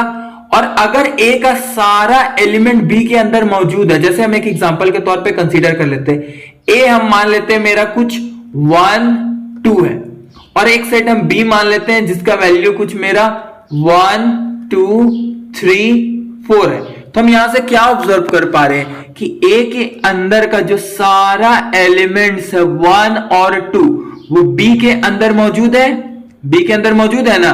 इसका मतलब A is a subset of B. और अगर ए बी का सबसेट है तो अगर हम डिफरेंस निकालना चाहें ए और बी का, मतलब ए और बी का डिफरेंस निकालना चाहें, तो इसका मतलब क्या हुआ, हमको ए सेट का एलिमेंट बताना रहता है, बी सेट के एलिमेंट्स को हटा करके, मतलब कॉमन एलिमेंट्स को हटा देना रहता है। तो अगर हम कॉमन एलिमेंट्स को हटा दे 1 और 2 और 1 और 2, तो हमको ए सेट क्या मिल जाएगा, खाली मिल जाएगा, एम्प्टी सेट मिल जाएगा, या फिर इसी को हम लोग 5 बोल देते हैं। मतलब कि अगर A is a subset of B दिया है तो हमको क्या मिलेगा, A और B का डिफरेंस क्या मिल जाएगा, खाली मिल जाएगा। मतलब कि जो सेकंड रिजल्ट है वो हम लोग का इक्वल हो गया। मतलब A के अकॉर्डिंग A अगर मेरा सही है तो B ऑटोमेटिक सही हो जा रहा है। समझ में आ रहा है ना, A अगर B का सबसेट है तो इन दोनों का डिफरेंस भी क्या हो जाएगा, 5 हो जाएगा, खाली हो जाएगा, एम्प्टी हो जाएगा। सिंपल है, ये दोनों रिजल्ट के आपस में इक्वल है। ये समझ में आ रहा है कि नहीं आ रहा है। उसी तरीके से एक चीज और समझने की कोशिश करते हैं, अगर A और B का डिफरेंस खाली है, खाली है, सिंपल है, समझ में आ रहा है ना। मतलब कि A का सारा एलिमेंट B के अंदर मौजूद है। तो अगर हम यूनियन निकालना चाहें, अगर हम A यूनियन B निकालना चाहें, A यूनियन B निकालना चाहे तो हमको क्या नजर आएगा, सबसे पहले हम A का एलिमेंट लिखेंगे तो A के अंदर तो कोई एलिमेंट बचा ही नहीं, तो हम लोग क्या करेंगे, कॉमन एलिमेंट्स लिख देंगे 1 और 2। उसके बाद B का एलिमेंट क्या क्या है, 3 और 4। तो ये एक्चुअली में मेरा क्या मिल रहा है, सेट बी ही ना मिल गया, क्या मिल गया, सेट बी मिल गया। इसका मतलब अभी तक अगर हम प्रैक्टिकली देखें तो हमको क्या मिला, अगर A सबसेट है B का तो जो A B का डिफरेंस होगा वो 5 होगा। ये दोनों रिजल्ट इक्वल हो जा रहा है। अगर A और B का डिफरेंस 5 है, तो पहला रिजल्ट अगर सही है तो दूसरा रिजल्ट भी सही है, बराबर है दोनों। और अगर ए और बी पाई है तो तीसरा रिजल्ट भी बराबर हो गया, मतलब पहला तीनों रिजल्ट आपस में बराबर है। बराबर कैसे है? अगर ए सबसेट है बी का तो ए और बी का डिफरेंस 5 होगा, एम्प्टी सेट होगा। समझ में आ रहा है ना? अगर ए सबसेट है बी का तो ए यूनियन बी मेरा बी हो जाएगा, सिंपल है। और अगर ए सबसेट है बी का, इसका मतलब ये हो रहा है मेरा, ये अगर मेरा यूनिवर्सल सेट है, ये मेरा कोई सेट बी है, इसी बी सेट के अंदर ना कोई सेट मेरा ए मौजूद है, तो अगर हम इंटरसेक्शन निकालेंगे ए इंटरसेक्शन बी का, तो इंटरसेक्शन का मतलब कॉमन एलिमेंट, तो इन दोनों में कॉमन क्या है? सिर्फ ए ही ना है, तो यहां से मेरा कॉमन क्या आएगा? ए आएगा। इसको हम लोग वैल्यू से भी चेक कर सकते हैं। ए इंटरसेक्शन बी का मतलब क्या होता है? Common element. कॉमन एलिमेंट मेरा क्या आ रहा है? 1 और 2 आ रहा है, जो मेरा क्या है? सेट ए है। इसका मतलब जो चारों रिजल्ट गिवन है वो आपस में क्या है? इक्वल है। मतलब सेट ए सबसेट बी का तो ए बी का डिफरेंस 5 होगा, ए यूनियन बी बी हो जाएगा, ए इंटरसेक्शन बी ए हो जाएगा। मतलब कि ये चारों रिजल्ट आपस में एक दूसरे से क्या है? इक्वल है। यानी देयरफॉर जो फर्स्ट रिजल्ट है वो इक्वल है मेरा सेकंड रिजल्ट से, जो सेकंड रिजल्ट है वो इक्वल है थर्ड रिजल्ट से, और जो मेरा थर्ड रिजल्ट है वो इक्वल है फोर्थ रिजल्ट से। मतलब कि चारों रिजल्ट आपस में एक दूसरे से इक्वल है। तो इसको इजीली हम लोग एक वैल्यू लेके सॉल्व कर सकते हैं, ठीक है। तो चलिए अब हम लोग अपने नेक्स्ट क्वेश्चन की ओर बढ़ते हैं। तो हम लोगों का क्वेश्चन नंबर 5 क्या कह रहा है? So that if A is a subset of B then C और बी का जो डिफरेंस होगा वो सबसेट होगा सी और ए के डिफरेंस का। ये हम लोगों को शो करके दिखाना है। तो इसको हम लोग कैसे शो कर सकते हैं? तो इसको हम लोग दो तरीके से शो कर सकते हैं। पहला तरीका होगा हम लोग डायरेक्ट इसको क्या कर सकते हैं? काउंटर एग्जांपल के बेसिस पे कर सकते हैं। और दूसरा तरीका होगा हम लोग जो इसको थ्योरेटिकल वे में कर सकते हैं, ठीक है। तो चलिए हम लोग दोनों तरीके से सॉल्व करके देख लेते हैं। तो पहले हम लोग काउंटर एग्जांपल से समझने की कोशिश करते हैं। जैसे हम कोई सेट ए मान लेते हैं, ठीक है। एक सिंपल सा सेट कंसीडर करते हैं। कोई सेट हम ए ले लेते हैं जिसका वैल्यू मेरे पास सिर्फ 1 मौजूद है, ठीक है। एक सेट हम बी कंसीडर करते हैं जिसके अंदर मान लेते हैं एलिमेंट्स 1 और 2 मौजूद है। और कोई सेट हम सी कंसीडर कर लेते हैं जिसके अंदर मान लेते हैं एलिमेंट 1 2 3 मौजूद है। सिंपल सा छोटा सा सेट कंसीडर किए। तो अगर हम लोगों को क्या दिया हुआ? A is a subset of B, तो हम यहां से देख सकते हैं is a subset of B, क्योंकि ए का एलिमेंट को हम क्लियरली देख पा रहे हैं बी के अंदर। इसका मतलब A is the subset of B, ये सही है, ठीक है। अब ये कंडीशन हम लोग को इफ में दिया गया था, मतलब ये गिवन है, तो ये हम लोग यहां पे दिखा दिए। अब हमको ये चेक करना क्या ये हो पा रहा है। अगर ये हो पा रहा है तो हो गया प्रूफ, नहीं हो पा रहा है तो हम लोग देखेंगे कोई और तरीका। तो हम लोग इस तरीके से आगे करने की कोशिश करते हैं, ठीक है। तो पहले अगर हम सी और बी का डिफरेंस निकाल ले, सी और बी का डिफरेंस का मतलब क्या होता है? हम लोगों को सी के एलिमेंट्स का वैल्यू को बताना है। हम लोगों को सी के एलिमेंट्स के वैल्यू को बताना है, बी के एलिमेंट्स को कंसीडर नहीं करना है, ठीक है। तो एक काम करते हैं, यहां पे सबसे पहले देखना रहता है सी और बी का डिफरेंस का मतलब क्या हो रहा है। हमको सी के एलिमेंट्स को बताना है, बी के एलिमेंट्स को काउंट नहीं करना है। मतलब जो कॉमन है उसको हटा देना है, जो कॉमन है उसको हटा देना है। तो बी का एलिमेंट्स क्या क्या 1 और 2 है, तो 1 और 2 को अगर हम हटा देंगे तो सी और बी का डिफरेंस में मेरे पास क्या बच जाएगा? सिर्फ और सिर्फ 3 बच जाएगा। उसी तरीके से अगर हम सी और ए का डिफरेंस हम निकालेंगे तो मेरे पास क्या आ जाएगा? एलिमेंट्स सी का हमको यहां पे एलिमेंट्स को बताना है, ए के एलिमेंट्स को हटा करके। यहां पे यही किया जाता है। ए का एलिमेंट क्या है? 1 है, तो अगर हम 1 को हटा दें यहां से तो मेरे पास क्या बचेगा? 2 और 3 बच जाएगा। सी और ए का डिफरेंस में सिर्फ और सिर्फ क्या बच गया? 2 और 3। समझ में आ रहा है ना? और अगर हम यहां पे क्लियरली ऑब्जर्व करें तो हमको क्या नजर आ रहा है? ये जो एलिमेंट 3 है वो इस सेट के अंदर ऑलरेडी मौजूद है ना। इसका मतलब हम यहां से ऐसा ये तो कह सकते हैं ना कि ये जो सेट 3 है, ये जो सेट 3 है वो सबसेट हो जाएगा इस सेट 2 और 3 का, ये कह सकते हैं ना। और ये जो सेट का एलिमेंट है 3 के साथ, ये जो सेट है वो एक्चुअली में क्या है? सी और बी का डिफरेंस है। सी और बी का डिफरेंस है जो मेरा सबसेट हो जाएगा किसका? 2 3 का। 2 3 क्या है मेरा? सी और ए का डिफरेंस है। सी और ए का डिफरेंस है। तो इसका मतलब जो हम लोगों को यहां पे बोला था प्रूफ करने के लिए, वो तो हम लोग काउंटर एग्जांपल की मदद से आराम से प्रूफ कर दिए, ठीक है। बट ये तरीका सही नहीं है। इस तरीके से हम लोग सॉल्व नहीं करते हैं क्वेश्चन को। मोस्टली प्रूफ करने अगर बोला जाएगा तो हम लोगों को इस तरीके से सॉल्व नहीं करना है, हम लोग को मेथड 2 के साथ जाना है, ठीक है। अब हम लोग मेथड 2 को समझने से पहले ना कुछ कॉन्सेप्ट समझ लेते हैं जो हम लोग बहुत दिन पहले पढ़े थे, मतलब कुछ दिन पहले ही हम लोग पढ़े थे, तो उसका हम लोग यहाँ पे इस्तेमाल करेंगे। तो हो सकता है अगर किसी का रिवीजन नहीं किया हुआ तो हो सकता है नहीं समझ में आएगा। तो हम लोग एक चीज आपको समझाने की कोशिश करते हैं। जैसे हम एक चीज समझते हैं, जैसे हम एक सेट ले लेते हैं, मान लेते हैं सी। एक सेट सी हम अपने से कंसीडर कर रहे हैं, 1 2 3 4, एक सेट सी कंसीडर कर लिया, ठीक है। अब हम मान लेते हैं एक सेट बी, अपने मन से कोई सा भी ले लेते हैं। मान लेते हैं एक सेट बी है, मेरे पास 2 और 3 मौजूद है, और एक सेट हम ए ले लेते हैं जिसके अंदर मान लेते हैं मेरे पास एलिमेंट्स 3 और 4 मौजूद है। ठीक है, समझ में आ रहा है ना? तो अगर हम मान लेते हैं एक एलिमेंट 1 है यहां पे, अगर हम यहां से हम एक एक्स मान लेते हैं जो मेरा क्या है 1 है, एक्स जो एलिमेंट है वो मेरा क्या है 1 है। तो अगर हम ये जो 1 है अच्छे से ऑब्जर्व करें तो क्या बी के अंदर मौजूद है? नहीं है। इसका मतलब जो एक्स है वो बी के अंदर मौजूद नहीं ना है। साथ ही साथ ये एक्स जो हम माने हैं क्या वो ए के अंदर मौजूद है? हम देखेंगे तो अच्छे से ऑब्जर्व करेंगे, ए के अंदर भी मौजूद नहीं है, एक्स बी में भी नहीं है, एक्स ए में भी नहीं है। बट वो एक्स जो हम 1 माने वो सेट सी के अंदर मौजूद है, एक्स जो है वो सेट सी के अंदर मौजूद है। एक्स बी में नहीं है, एक्स ए में नहीं, बट एक्स सी में मौजूद है। ये समझ में आ रहा है ना? तो अगर हम आपको बोले हमको सी और बी का डिफरेंस बताने के लिए या फिर सी और ए का डिफरेंस बताने के लिए, तो सी और बी का डिफरेंस हम लोग कैसे निकालते हैं? हम लोग क्या करते हैं, सी सेट में से बी सेट के एलिमेंट्स को गायब कर देते हैं।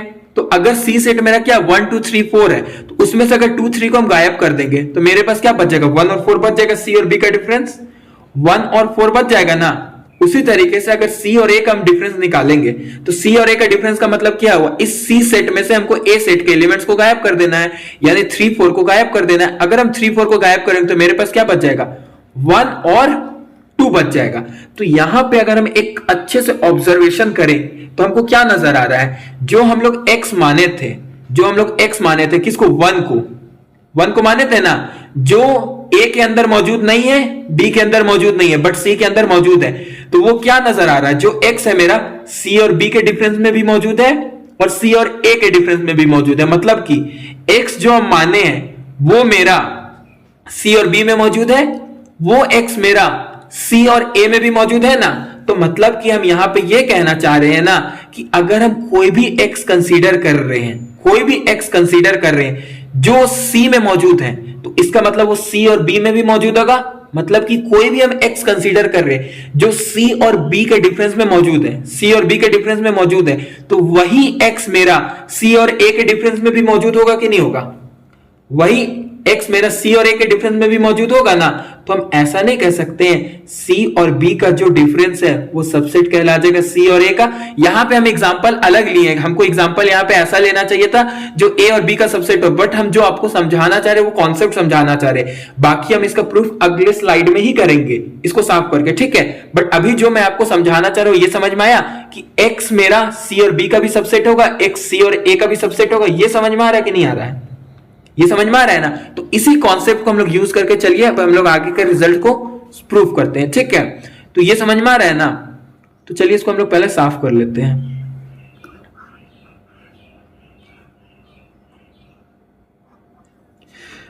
तो देखिए हम क्या करते हैं इसको प्रूफ करने के लिए, सबसे पहले एक x मान लेते हैं, ठीक है। तो हम लोग मान लेते हैं मेथड 2 हम प्रूफ कर रहे हैं, ठीक है। मेथड 2 से हम लोग जा रहे हैं। हम लोग मान लेते हैं सबसे पहले लेट, हम मान लेते हैं कोई x है मेरे पास जो बिलोंग कर रहा है कहां पे, c और b के डिफरेंस में। अब c और b के डिफरेंस में बिलोंग कर रहा है, इसका मतलब ये जो x है वो c में तो मौजूद होगा बट b में मौजूद नहीं होगा। क्यों? क्योंकि c और b का हम जो डिफरेंस निकालते हैं, c और b का डिफरेंस निकालते हैं, उसमें जो एलिमेंट्स हमको मिलता है वो एलिमेंट c में तो मौजूद होता है। जैसे कि यहां आपको 3 मिला तो 3 c के अंदर तो मौजूद है बट b के अंदर मौजूद नहीं है। इसका मतलब x बिलोंग कर रहा है c और b के डिफरेंस में। तो हम यहां से एक चीज तो कह सकते हैं डायरेक्ट कि जो मेरा x है वो c में तो बिलोंग कर रहा है but x does not belongs to b के अंदर मौजूद नहीं होगा। ये उम्मीद करते हैं आपको समझ में आया होगा, समझ में आ रहा है ना? अब एंड हम लोगों को क्वेश्चन में गिवन है कि a is a subset of b। a क्या है? b का सबसेट है, ठीक है। मतलब कि अगर हम कोई यूनिवर्सल सेट कंसीडर कर लेते हैं, ये मेरा यूनिवर्सल सेट है, मान लेते हैं ये मेरा कोई सेट B है। अब इसी B सेट के अंदर कोई हम लोगों को A सेट मौजूद है, ठीक है, क्योंकि ये सबसेट है। तो अगर कोई X एलिमेंट है, यहां पे मान लेते हैं कोई X एलिमेंट है जो B के अंदर मौजूद नहीं है, तो अगर वो B के अंदर मौजूद नहीं है तो वो A के अंदर भी तो मौजूद नहीं होगा, क्योंकि A is a subset of B। तो कोई चीज B में ही नहीं तो A में भी नहीं होगा। इसका मतलब यहां से हम ये भी कह सकते हैं, तो यहां से हम एक कंक्लूजन निकाल सकते हैं A is a subset of B, यानी देयरफॉर हम यहां से एक चीज और कह सकते हैं, यहां पे देयरफॉर नहीं होगा, इक्वल टू नहीं होगा, दिस इंप्लाइज नहीं होगा, इक्वल टू मतलब देयरफॉर होगा, ठीक है। तो यहां से हम एक चीज ये कह सकते हैं कि x मेरा a के अंदर भी मौजूद नहीं है, x मेरा a के अंदर भी मौजूद नहीं है, x मेरा b के अंदर भी मौजूद नहीं है, और x c के अंदर ये हम लोग एज्यूम किए हैं, ठीक है। तो यहां तक कुछ समझने में कोई दिक्कत है? हम क्या किए, x मान लिए जो c b के डिफरेंस में, तो x c में तो मौजूद होगा बट b में मौजूद नहीं होगा। अब a सबसेट है b का और x b में नहीं है तो x a में भी नहीं होगा। सिंपल है, यहां तक समझ में आ रहा है ना। तो अगर x b में नहीं है, x c में है, तो उसी तरीके से अगर x, तो यहां पे समझने की कोशिश करिएगा, अगर x मेरा c में मौजूद है and x does not belongs to a, तो इसका मतलब x c में मौजूद है, a में मौजूद नहीं, तो हम यहां पे ये कह सकते हैं ना, देयरफॉर x मेरा बिलोंग कर रहा होगा c और a के डिफरेंस में, ये कह सकते हैं ना, क्योंकि जो कॉमन एलिमेंट होता है दोनों में उसी को हम लोग गायब कर देते हैं। तो कोई c में मौजूद है x, जैसे यहां पे हम समझ लेते हैं c में मान लेते हैं मेरा कोई x 3 है, तो 3 अगर c में मौजूद है और a में मौजूद नहीं है, a में मौजूद नहीं है, तो अगर c और a का डिफरेंस निकालेंगे तो वो x हमको मिलेगा ना, x मिलेगा कि नहीं मिलेगा इस डिफरेंस में। तो वही चीज लिखा हुआ कि कोई एलिमेंट x जो c सेट में मौजूद है और a सेट में मौजूद नहीं है, तो अगर हम डिफरेंस निकालेंगे तो उस डिफरेंस वाले सेट में भी x मौजूद होगा। ये सिंपल है। तो यहां पे हम क्या माने हैं, तो अगर हम कोई भी x कंसीडर करते हैं जो c और b के डिफरेंस में बिलोंग कर रहा है, तो हम लोगों को क्या मिलेगा, वही x c और a के भी डिफरेंस में मिल जाएगा। मिलेगा कि नहीं मिलेगा। और साथ ही साथ b मेरा सबसेट है a का, b बड़ा सेट है a का, समझ में आ रहा है ना। तो इसका मतलब यहां से हम एक चीज कह सकते हैं, अगर हम इसको इक्वेशन 1 मान लेते हैं और इसको इक्वेशन 2 मान लेते हैं, तो हम ये कह सकते हैं यहां से कि जो मेरा c और b का डिफरेंस होगा वो मेरा सबसेट कहलाएगा c और a का। ये समझ में आ रहा है। एकदम सिंपल रिजल्ट, एकदम सिंपल तरीके से हम लोग प्रूफ किए इसको। हम क्या किए, हम यहां से कोई x माने जो c और b के डिफरेंस में मौजूद था, तो इसका मतलब x c में मौजूद होगा, b में मौजूद नहीं होगा। अब a सबसेट है b का, इसका मतलब x a में बिलोंग नहीं करेगा, क्योंकि x b में नहीं तो a में भी नहीं है। तो इसका मतलब ये हुआ x c में मौजूद है, x a में मौजूद नहीं, इसका मतलब x c और a के भी डिफरेंस में मौजूद हो जाएगा। तो हम क्या देख रहे हैं, हम अगर कोई भी x कंसीडर करते हैं जो c और b के डिफरेंस में है, तो वही x c और a के भी डिफरेंस में मौजूद होगा। इसका मतलब c और b का डिफरेंस मेरा सबसेट हो जाएगा c और a के डिफरेंस का। तो एकदम सिंपल तरीके से इसको हम लोग प्रूव कर दिए। तो ये मेरा रिजल्ट क्या हो गया, प्रूव्ड हो गया। ठीक है, तो चलिए अब हम लोग अपने नेक्स्ट रिजल्ट की ओर बढ़ते हैं। तो चलिए अब हम लोग क्वेश्चन नंबर 6 देखते हैं क्या कह रहा है। Show that for any sets a and b, हम लोगों को कोई भी दो सेट गिवन है a एंड b, और हमको शो करके दिखाना है a is equals to a intersection b union symmetric difference of a and b। And दूसरा रिजल्ट हमको क्या प्रूव करके दिखाना है, a union symmetric difference of b and a is equals to a union b। ये दो result हमको prove करके दिखाना है। तो हम लोग एक एक करके प्रूव करते हैं। हम लोग पहला रिजल्ट को प्रूव करते हैं फर्स्ट में, ठीक है। तो हम लोग इसको प्रूव कैसे करते हैं, हम एक काम करते हैं, मान लेते हैं कोई एलिमेंट x है मेरे पास, ठीक है। कोई एलिमेंट x है जो मौजूद है मेरा सेट A में, ठीक है। कोई एलिमेंट x है जो मेरा सेट A में मौजूद है। तो हम लोग ना एक काम करते हैं, यहाँ वेन डायग्राम भी बना लेते हैं ताकि समझने में हम लोग को कोई भी दिक्कत परेशानी ना हो, आराम से हम लोग इसको समझ ले। तो हम यहाँ पे दो सेट बनाते हैं, एक सेट A बना देते हैं, एक सेट B बना देते हैं। ये फर्स्ट वाला मेरा सेट A है, सेकंड वाला मेरा सेट B है, ठीक है। अब यहां पे हम क्या कर रहे हैं कि x को मान लेते हैं सेट A में मौजूद है। अब अगर x सेट A में मौजूद है तो x हो सकता है दो जगह पाया जा सकता है। हो सकता है x मेरा यहां पे मौजूद हो या फिर यहां पे मौजूद हो, दो पॉसिबिलिटी है। अगर x यहां पे मौजूद है, मेरा पहला केस नंबर 1, अगर x बिलोंग कर रहा है यहां पे, ठीक है। अगर x यहां पे मौजूद है, मतलब x ऐसा जगह पे मौजूद है जो b में भी मौजूद है, ठीक है। यानी अगर x यहां मौजूद है, इसका मतलब x b में भी मौजूद है और x a में भी मौजूद है।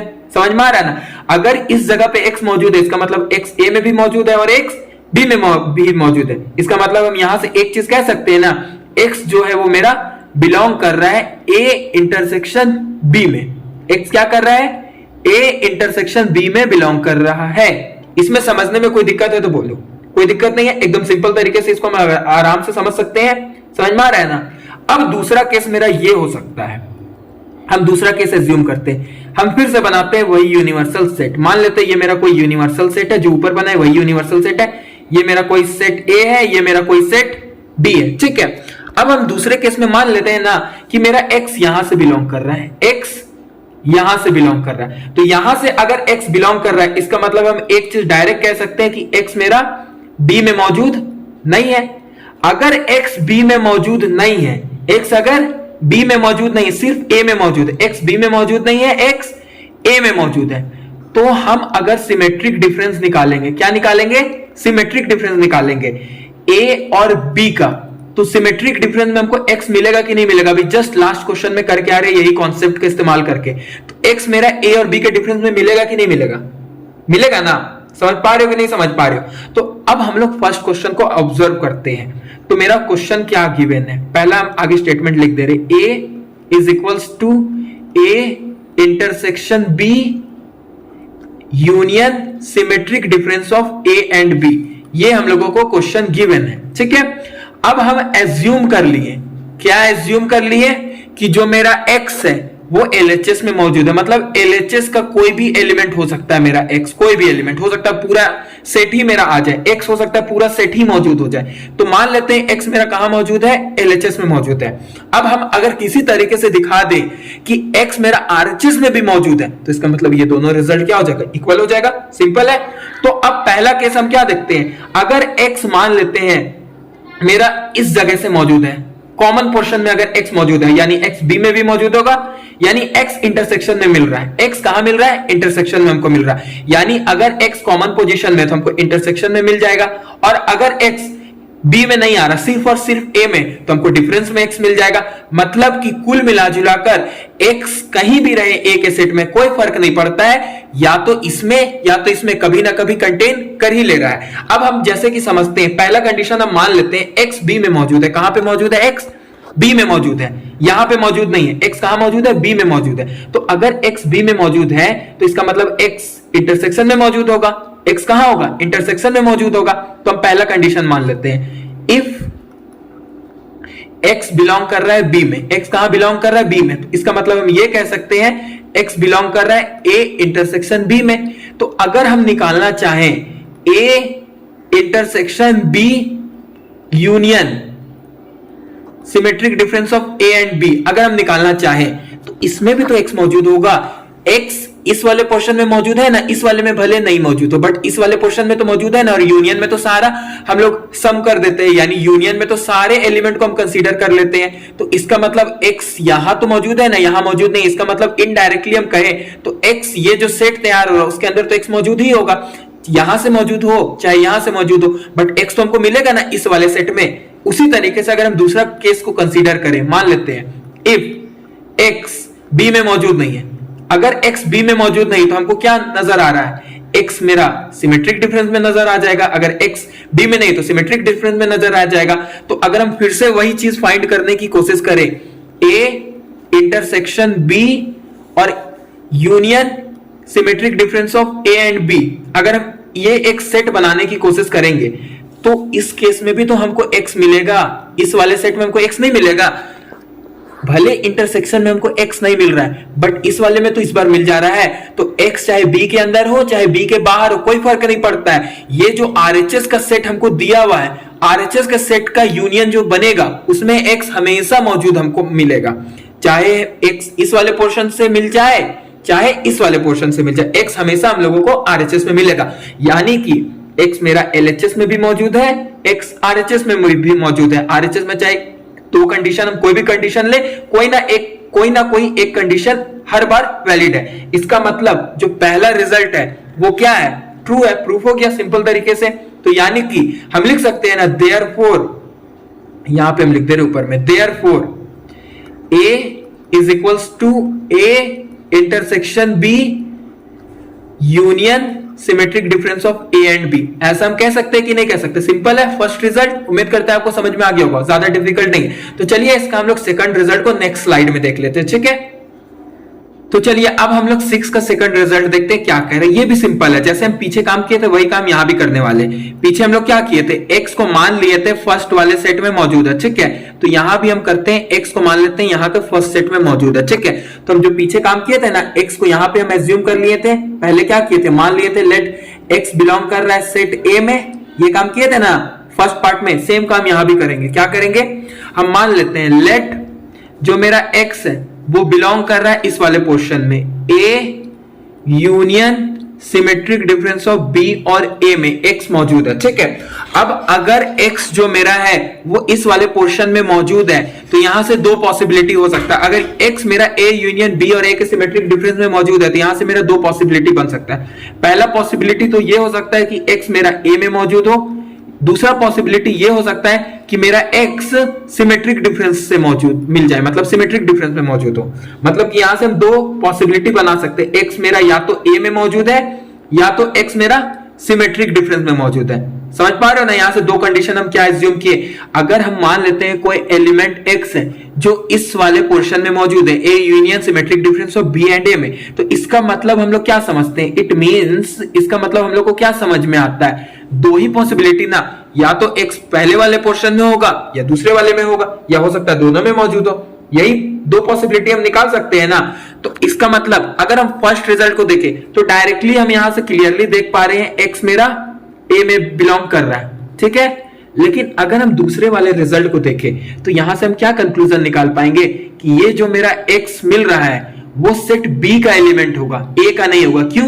क्योंकि जब भी हम डिफरेंस निकालते हैं तो उसमें हम लोग B के एलिमेंट को लिखते हैं, A के एलिमेंट को नहीं लिखते हैं। इसका मतलब ये जो x हमको मिल रहा है वो एक्चुअली में B का मेंबर है, A का मेंबर नहीं है। समझ में आ रहा है ना? x किसका मेंबर है? B का मेंबर है, A का मेंबर नहीं है। समझ में आ रहा है? और यहां से एक तीसरा केस ये हो सकता है, यहां से हम एक और केस बना सकते हैं कि ये बना सकते हैं कि ये जो मेरा x है वो दोनों में बिलोंग कर जाए।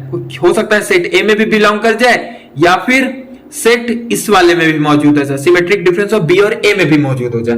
तो इसका मतलब यहां से अगर हम अच्छे से ऑब्जर्व करें तो हमको क्या नजर आ रहा है, हर केस में हमको क्या मिल रहा है, x A में भी मौजूद है, x B में भी मौजूद है, यहां से भी हमको A और B दोनों मिल जाएगा, ठीक है। तो इसका मतलब हम लोगों को जो गिवन क्वेश्चन है उसको अगर हम अच्छे से ऑब्जर्व करें तो हम मान लिए, एज्यूम कर लिए कि x मेरा LHS में मौजूद है, x मेरा LHS में मौजूद है। अब अगर हम RHS की बात करें तो RHS में हमको क्या दिया हुआ है, A यूनियन B दिया हुआ है, तो x मेरा A यूनियन B में भी तो मौजूद हो जाएगा, x मेरा A यूनियन B में भी तो मौजूद हो जाएगा। क्यों नहीं मौजूद होगा? क्योंकि अगर हम मतलब मेरे पास तीन केस है, अब तीन में से हम कोई सा भी केस कंसीडर करें, मान लेते हैं x मेरा इस वाले पोर्शन से हम ले रहे हैं तो x A में मौजूद है। अगर x A में मौजूद है तो A यूनियन B में x ऑलरेडी मौजूद होगा। मतलब कि पहला केस क्या हो रहा, अगर इफ x मेरा A से हम ले रहे हैं तो भी हमको क्या देखने को मिलेगा, x मेरा बिलोंग कर रहा है A यूनियन B में। दूसरा केस, अगर मान लेते हैं मेरा यहां से x नहीं आ रहा है, यहां से x नहीं आ रहा है, यहां से हम x मिल रहा है, B और A का डिफरेंस से x मिल रहा है, तो इस केस में हमको क्या मिलेगा, x अगर B और A के डिफरेंस से हमको मिल रहा है तो इसमें भी हमको क्या मिल रहा है, x हमको B में मिल जा रहा है। और अगर x B में है तो इसका मतलब x मेरा A यूनियन B में भी मेरा हमको मिल जाएगा, x जो है वो मेरा A यूनियन B में मिल जाएगा। तो अगर x इसमें नहीं है, इसमें है, तो भी हमको A यूनियन B में x मिल जा रहा है। और तीसरा केस हो सकता है x मेरा दोनों सेट में मौजूद हो, इस वाले पोर्शन में भी हो, इस वाले पोर्शन में भी हो, तो हमको कोई दिक्कत ही नहीं है। अगर दोनों में मौजूद है इसका मतलब x एक ही बार में A में भी हमको मिल जा रहा है, x एक ही बार में B में भी मिल जा रहा है और x A B दोनों में मौजूद है, तो इसका मतलब हम डायरेक्ट कह सकते हैं x मेरा A यूनियन B में ऑलरेडी मौजूद होगा। तो इसका मतलब ये यहां से हम कंक्लूजन निकाल पा रहे हैं कि चाहे मेरा x इस पोर्शन में हो, चाहे इस पोर्शन में हो या इस पोर्शन में हो, कोई फर्क नहीं पड़ता, हर बार हमको क्या मिल रहा है, x मेरा A यूनियन B के अंदर ही मिल रहा है। इसका मतलब हम क्या माने थे, x मेरा LHS में मौजूद है और हम क्या शो करके दिखा दिए कि x मेरा RHS में भी मौजूद है। इसका मतलब ये दोनों रिजल्ट क्या है, इक्वल है। इसका मतलब ये जो रिजल्ट है वो क्या हो गया, प्रूव्ड हो गया। सिंपल है, उम्मीद करते हैं आपको समझ में आ रहा होगा, ठीक है। तो चलिए अब हम लोग अपने नेक्स्ट क्वेश्चन की ओर बढ़ते हैं। तो चलिए अब हम लोग अपना क्वेश्चन नंबर 7 देखते हैं क्या कह रहा है। Using properties of sets show that, हमको सेट का प्रॉपर्टी का यूज करके इसको शो करके दिखाना, ठीक है। तो इसको हम लोग कैसे शो करते हैं, चलिए हम लोग समझते हैं। हम लोग जो पीछे काम करते हैं वही काम यहाँ भी करेंगे, एकदम सिंपल सा तरीका है, वही सिंपल तरीका यहाँ भी अप्लाई करेंगे। हम लोग क्या करते हैं, मान लेते हैं लेट कोई x है मेरा जो बिलोंग कर रहा है LHS में, A union A intersection B में मेरा x बिलोंग कर रहा है। अब अगर x मेरा A यूनियन इंटरसेक्शन A मतलब A यूनियन इंटरसेक्शन मतलब A B का उसमें बिलोंग कर रहा है, इसका मतलब क्या हुआ, यहां से दो पॉसिबिलिटी हो सकता है, या तो मेरा एक्स ए से बिलोंग कर रहा होगा, या तो मेरा एक्स इंटरसेक्शन में बिलोंग कर रहा होगा। दो ही कंडीशन है तब ना यूनियन में एक्स आ रहा है। अगर यूनियन में एक्स आ रहा है तो मेरे पास दो कंडीशन, जैसे सपोज दैट, हम इसको एक एग्जांपल से समझाने की कोशिश करते हैं। जैसे मान लेते हैं ये मेरा सेट ए है और ये मेरा इंटरसेक्शन वाला सेट है।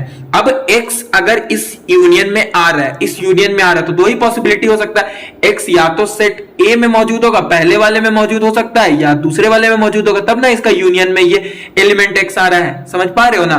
तो हम क्या लिख दिए, अगर x बिलोंग कर रहा है A union A intersection B में, तो हो सकता है x पहले वाले में से मिल जाए या दूसरे वाले में से मिल जाए। तो अगर पहले वाले में से x हमको मिलेगा तो हम यहां से डायरेक्ट कह सकते हैं x मेरा बिलोंग कर रहा है a में, ठीक है। लेकिन अगर दूसरा वाला कंडीशन यहां पे मेरे को फुलफिल होता हुआ नजर आएगा, तो इस केस में क्या है, x बिलोंग कर रहा है a इंटरसेक्शन b में। तो अगर x a इंटरसेक्शन b में बिलोंग कर रहा है तो इंटरसेक्शन का मतलब होता है कॉमन, यानी यहां से भी हम क्या कह सकते हैं, जो मेरा x है वो बिलोंग कर रहा है a में एंड x बिलोंग कर रहा है b में।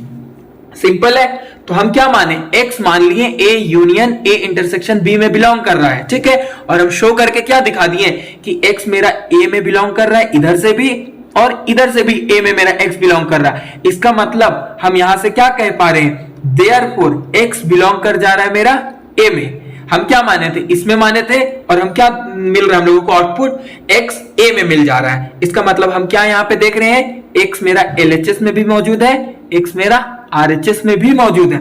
इसका मतलब हम यहां से ये चीज कह सकते हैं, दस A union A intersection B क्या हो रहा है, मेरा सबसेट ऑफ A का हो जा रहा है। क्यों सबसेट ऑफ A का हो जा रहा है, क्योंकि हम x माने हैं मेरा इसके अंदर मौजूद है, और हम क्या दिखा रहे हैं, x A में मौजूद है। इसका मतलब ये जो है वो A का सबसेट है। सिमिलरली इसी तरीके से अगर हम उल्टा सॉल्व कर ले, x मान ले RHS में है, ठीक है। सिमिलरली अगर हम सॉल्व करेंगे तो हमको क्या मिलेगा, A is a subset of A union A intersection B मिल जाएगा। तो अल्टीमेटली मेरा फाइनल कंक्लूजन क्या हो जा रहा है, यही ना मिल रहा है, A union A intersection B मेरा इक्वल है सेट A से। सिंपल सा रिजल्ट है, एकदम सिंपल तरीके से हम लोग इसको प्रूफ कर दिए। एकदम सिंपल तरीके से क्या किया, मैं एक बार फिर से बता दे रहा हूं। प्रूफ करना ज्यादा डिफिकल्ट नहीं, हम लोगों को क्या करना है, कोई भी चीज LHS में गिवन है, हम लोग क्या किए, कोई x ले लिए जो मान लिए इसके अंदर मौजूद है। अब अगर x इसके अंदर मौजूद है तो यूनियन का मतलब क्या होता है, या तो यहां से हमको x मिल रहा है या तो यहां से मिल रहा है, क्योंकि यूनियन का मतलब होता है सम। तो x या तो इस वाले से मिल रहा होगा या तो इस वाले सेट से मिल रहा होगा। तो अगर सेट A से मिल रहा है तो डायरेक्टली हमको पता चल गया x इसमें भी है और इसमें भी है।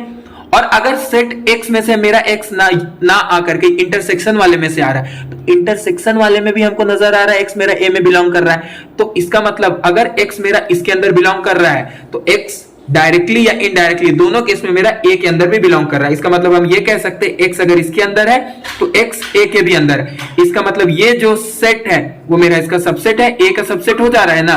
तो इसका मतलब ये जो सेट है a का सबसेट है। सिमिलरली अगर हम x RHS में मानेंगे तो उल्टा भी हम इसी तरीके से शो कर सकते हैं, यानी a is a subset of this. इसका मतलब ये इसका सबसेट है, ये इसका सबसेट है। तो अल्टीमेटली ये दोनों क्या हो गया, आपस में बराबर हो गया। सिंपल तरीके से इसको हम लोग समझ सकते हैं। तो ये जो मेरा फर्स्ट पार्ट है वो क्या हो गया, प्रूव्ड हो गया। फर्स्ट पार्ट क्या हो गया, प्रूव्ड हो गया। तो चलिए अब इसका हम लोग सेकंड पार्ट को प्रूव करते हैं। तो चलिए अब हम लोग इसका सेकंड पार्ट को भी उसी कॉन्सेप्ट के इस्तेमाल से सॉल्व करने की कोशिश करते हैं, ठीक है।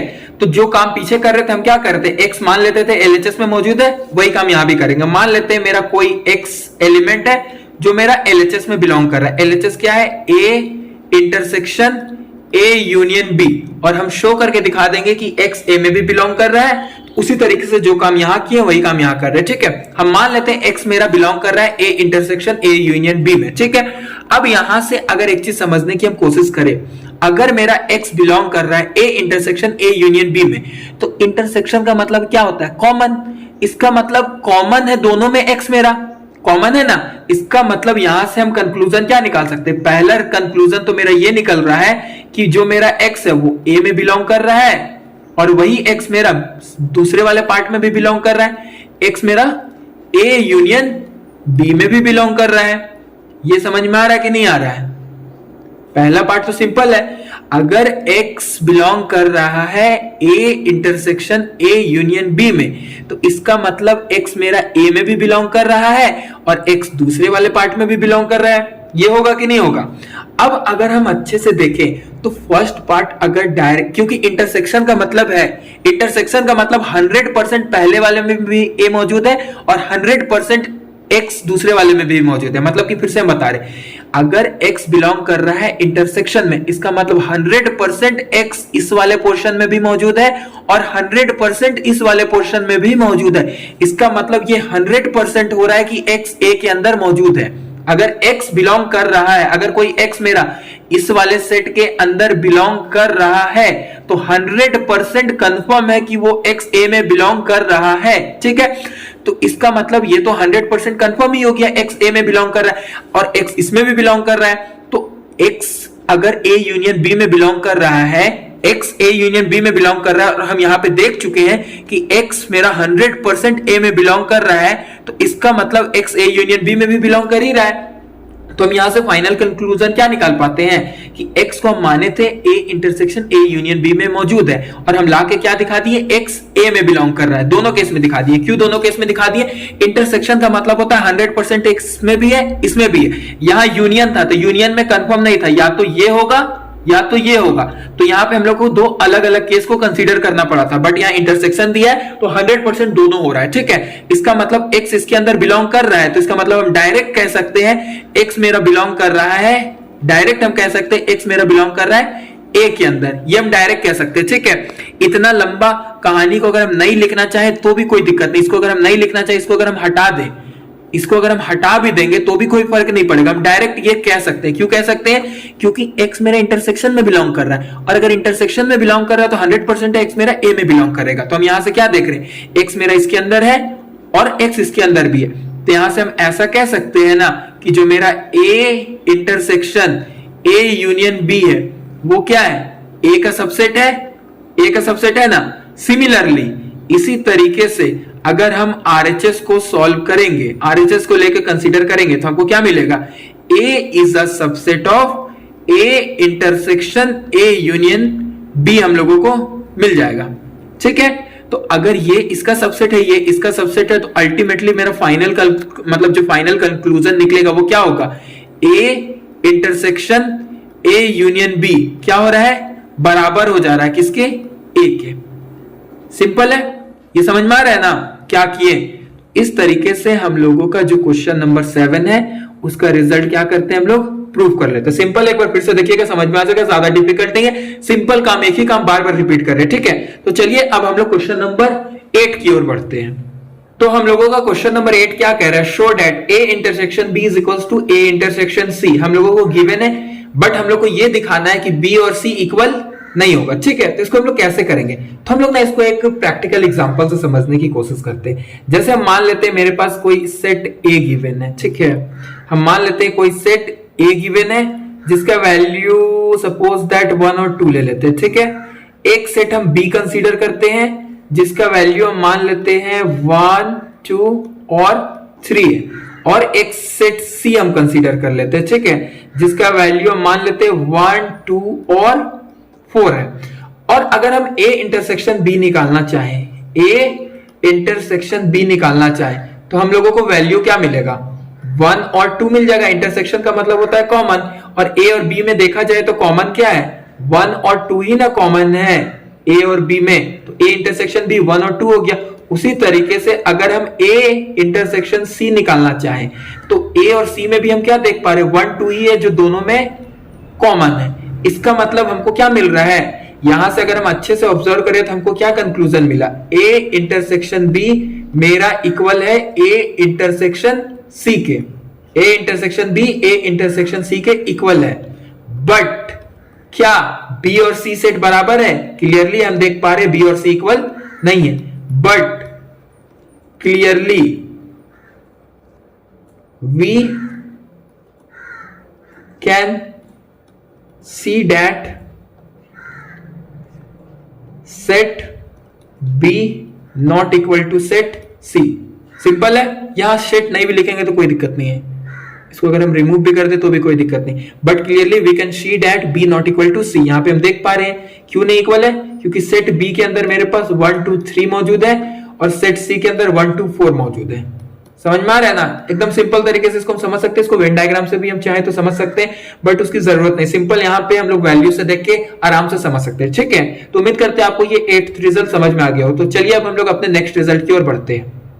तो चलिए हम लोग अपने क्वेश्चन नंबर 9 को देखते हैं क्या कह रहा है। Let A and B be sets, हम लोगों को दो सेट गिवन है और यहाँ पे कुछ गिवन कंडीशन दिया है। A intersection X is equals to B intersection X is equal to 5, empty set दिया है और दिया साथ ही साथ A union X is equal to B union X for some set X, मतलब कोई भी सेट एक्स हो सकता है। ठीक है, और हमको शो करके दिखाना है ए और बी इक्वल है। तो इसको हम लोग कैसे प्रूव करेंगे, तो इसको भी चलिए हम लोग उसी कॉन्सेप्ट के इस्तेमाल से बनाने की कोशिश करते हैं सिंपल तरीके से। ठीक है, हम मान लेते हैं लेट कोई मेरा एलिमेंट ए है जो सेट ए में बिलोंग कर रहा है। ठीक है, कोई एलिमेंट ए है जो मेरा सेट ए में बिलोंग कर रहा है। अब हम लोगों को गिवन क्या है, ए इंटरसेक्शन एक्स 5 है, एम्प्टी सेट है। तो इसका मतलब ए और एक्स में कोई भी एलिमेंट कॉमन नहीं है। तो अगर कोई भी एलिमेंट कॉमन नहीं है तो हम ये कह सकते हैं ना, ए मेरा स्मॉल ए जो है वो ए में बिलोंग कर रहा है। इसका मतलब जो मेरा ए होगा वो एक्स में बिलोंग नहीं करेगा। इसका मतलब हम यहां से ये तो कह सकते हैं ना, जो मेरा ए है वो एक्स में बिलोंग नहीं कर रहा है। यहां तक समझ पा रहे हो, एकदम सिंपल तरीके से मैं बताया, ज्यादा कुछ नहीं है। ए एक्स में नहीं बिलोंग कर रहा है, समझ में आ रहा है ना। ए में बिलोंग कर रहा है बट ए एक्स में बिलोंग नहीं कर रहा है। तो यहां से हम एक चीज और भी बोल सकते हैं, अल्सो साथ ही साथ हम ये भी कह सकते हैं कि जो मेरा ए है वो बिलोंग करेगा ए यूनियन एक्स में, तो बिलोंग करेगा ना। क्यों करेगा, क्योंकि यूनियन का मतलब होता है सम। तो हम क्या सबसे पहले हम क्या किया, मान लिए कोई ए है जो मेरा ए के अंदर बिलोंग कर रहा है और हमको गिवन क्या है, ये गिवन है। ठीक है, गिवन है ए इंटरसेक्शन एक्स 5 है। इसका मतलब ए और एक्स में कोई भी एलिमेंट कॉमन नहीं है। तो अगर ए में बिलोंग कर रहा है तो ए एक्स में बिलोंग नहीं करेगा। तो अगर ए में है ए एक्स में नहीं है तो इसका मतलब ए मेरा यूनियन में तो फिक्स होगा, ए यूनियन एक्स में। और साथ ही साथ ए यूनियन एक्स किसके बराबर है, बी यूनियन एक्स का। इसका मतलब यहां से हम ये भी बोल सकते हैं कि ए मेरा बिलोंग कर रहा है बी यूनियन एक्स में। समझ में आ रहा है ना, ए मेरा कहां बिलोंग कर रहा है, बी यूनियन एक्स में। बट यहां जो बी यूनियन एक्स है उसमें but A does not belongs to X, A X में है ही नहीं, क्योंकि ये हम ऊपर देख चुके हैं, यहां इक्वेशन 1 में हम देख चुके हैं। ठीक है, फ्रॉम वन में नहीं है। इसका मतलब ए मेरा कहां बिलोंग कर रहा होगा, बी सेट में बिलोंग कर रहा होगा। ए सेट में है, ए बी सेट में भी है। समझ में आ रहा है ना, ए को हम क्या दिखा दिए, ए सेट में है और हम ला के दिखा दिए क्या, ए मेरा बी सेट में। यानी यहां से हम ये चीज तो कह पा रहे हैं, therefore A is a subset of B. ये हम कह सकते हैं कि नहीं कह सकते, कह सकते हैं। इसको हम मान लेते हैं इक्वेशन कुछ स्टार, ठीक है, स्टार या कुछ भी और हम मान लेते हैं, या फिर इसको हम मान लेते हैं इक्वेशन नंबर पी मान लेते हैं। सपोज दैट इसको इक्वेशन पी बोलते थे। सिंपल है, हम क्या किए, मान लिए कोई ए है जो ए के अंदर है। अब गिवन है ए इंटरसेक्शन एक्स 5 है, इसका मतलब ए एक्स में मौजूद नहीं है। साथ ही साथ अगर ए में है ए एक्स में नहीं, तो इसका मतलब ए यूनियन एक्स में मौजूद होगा और A union X B union X दोनों बराबर है। तो इसका मतलब ए मेरा बिलोंग कर रहा है बी यूनियन एक्स में भी, बट ये जो ए है वो एक्स में नहीं है। तो इसका मतलब 110% वो बी में मौजूद होगा। समझ में आ रहा है, तो अगर ए बी में मौजूद है तो इसका मतलब ए में भी मौजूद है, ए बी में हम लाके दिखा दिए, तो हम क्या बोल सकते हैं, A is a subset of B. Similarly इसी तरीके से हम ये भी तो दिखा सकते हैं, सिमिलरली हम क्या दिखा देंगे कि B is a subset of A. इसको हम क्यू बोल देते हैं, सपोज दैट इसको हम क्यू बोल देते हैं। ठीक है, तो A is a subset of B, B is a subset of A. ये कब पॉसिबल हो सकता है, जब दोनों सेट बराबर हो, यानी from P and Q। P and Q से हम क्या बोल सकते हैं, A is equals to B।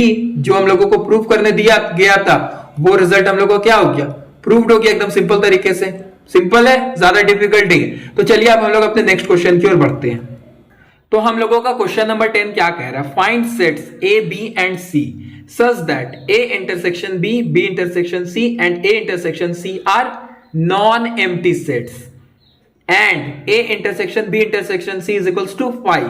हमको ये दिखाना है करके, मतलब ना हम लोगों को यहाँ पे ये कहा जा रहा है कि हम लोग को अपने मन से कोई 3 सेट कंसीडर करना है, A, B और सी, वो तीनों सेट ये कंडीशन को सेटिस्फाई करने चाहिए। मतलब कि A intersection B, B intersection C and A intersection C non empty होने चाहिए। नॉन एम्प्टी का मतलब कुछ ना कुछ एलिमेंट कॉमन मिलना चाहिए, एम्प्टी सेट नहीं बनना चाहिए। साथ ही साथ A intersection B intersection C जब निकाले तो मेरा रिजल्ट क्या आना चाहिए, फाई आना चाहिए। मतलब कुछ भी कॉमन नहीं मिलना चाहिए तीनों में। तो ऐसा सेट हम लोगों को खुद से कंसीडर करना है। तो चलिए हम लोग एक काम करते हैं, एकदम सिंपल सा सेट कंसीडर करने की कोशिश करते हैं। हम मान लेते हैं जो मेरा सेट ए है उसके अंदर 1 और 2 मौजूद है, जो सेट बी है उसके अंदर मान लेते हैं 2 और 3 मौजूद है, और जो सेट सी है उसके अंदर हम मान लेते हैं 1 और 3 मौजूद है। सिंपल सा हम एक सेट कंसीडर किए हैं, ठीक है। अब हम चेक करते हैं क्या जो हम गिवन वैल्यूज को कंसीडर किए वो गिवन कंडीशन को सेटिस्फाई कर पा रहा है या नहीं कर पा रहा है। तो सबसे पहले हम लोग ए इंटरसेक्शन बी निकालने की कोशिश करते हैं। ए इंटरसेक्शन बी अगर हम निकालेंगे तो हमको क्लियरली नजर आ रहा है 2 दोनों में कॉमन है। 2 दोनों में क्या है, कॉमन है। इसका मतलब ये कंडीशन सेटिस्फाई हो गया, एम्प्टी सेट तो बना नहीं। उसी तरीके से अगर हम बी इंटरसेक्शन सी निकालने की कोशिश करते हैं तो देखते हैं क्या होता है। अगर बी और सी में हम देखें तो अच्छे से तो हमको 3 मिल जा रहा है कॉमन। इसका मतलब बी और सी भी मेरा एम्प्टी सेट नहीं है, नॉन एम्प्टी सेट से, ठीक है। और अगर हम ए इंटरसेक्शन सी निकालने की कोशिश करें तो हमको क्या नजर आ रहा है, ए और सी में भी हमको 1 नजर आ जा रहा है कॉमन। इसका मतलब ए इंटरसेक्शन सी भी मेरा एम्प्टी सेट नहीं, ये भी नॉन एम्प्टी सेट है, ठीक है। मतलब ये कंडीशन तो सेटिस्फाई कर दिया जो एग्जांपल हम कंसीडर किए। अब हम चेक करते हैं क्या ये कंडीशन को सेटिस्फाई कर पा रहा है या नहीं कर पा रहा है, ठीक है। तो हम लोगों का जो यहां पे कंडीशन हम कंसीडर किए वो क्या है, A intersection B intersection C देखना है। तो A intersection B intersection C का मतलब क्या हुआ, तीनों में कॉमन होना चाहिए। तो एक काम करते हैं, पहले ए इंटरसेक्शन बी निकाल लेते हैं। तो ए इंटरसेक्शन बी में हम लोगों को क्या मिल गया, 2 मिल चुका है, और उसका हमको इंटरसेक्शन लेना है सेट सी से, और सेट सी क्या है, 1 और 3 है। तो अगर हम अच्छे से ऑब्जर्व करें तो यहाँ पे 2 है, यहाँ पे 1 और 3 है, तो हमको क्लियरली नजर आ रहा है कोई भी एलिमेंट कॉमन नहीं। मतलब जो सेट बना वो क्या बना, एम्प्टी सेट बना, या फिर इसी को हम लोग क्या बोल देते हैं, फाई बोल देते हैं। इसका मतलब ये रिजल्ट को भी जो हम एग्जाम्पल कंसीडर किए हैं वो क्या कर रहा है, सेटिस्फाई कर दे रहा है। इसका मतलब हमारा क्वेश्चन नंबर 10 भी यहाँ पे कंप्लीट होता है, ठीक है। तो दोस्तों आज हमारी सेट थ्योरी की पूरी जर्नी यहां कंप्लीट होती है। हमने एनसीईआरटी के सारे क्वेश्चंस, जेईई मेंस और एडवांस के 28 इयर्स के सारे पीवाईक्यूज और सारे इंपॉर्टेंट कॉन्सेप्ट्स एक एक करके अच्छे से कर लिए हैं। अब सेट थ्योरी में कोई भी डरने वाली बात नहीं बची। मिलते हैं अगले लेक्चर्स में ट्रिग्नोमेट्री के धमाकेदार शुरुआत के साथ। तब तक के लिए पढ़ते रहो, सीखते रहो और दी एडुकेटेड घोष के साथ बने रहो। Bye bye, take care.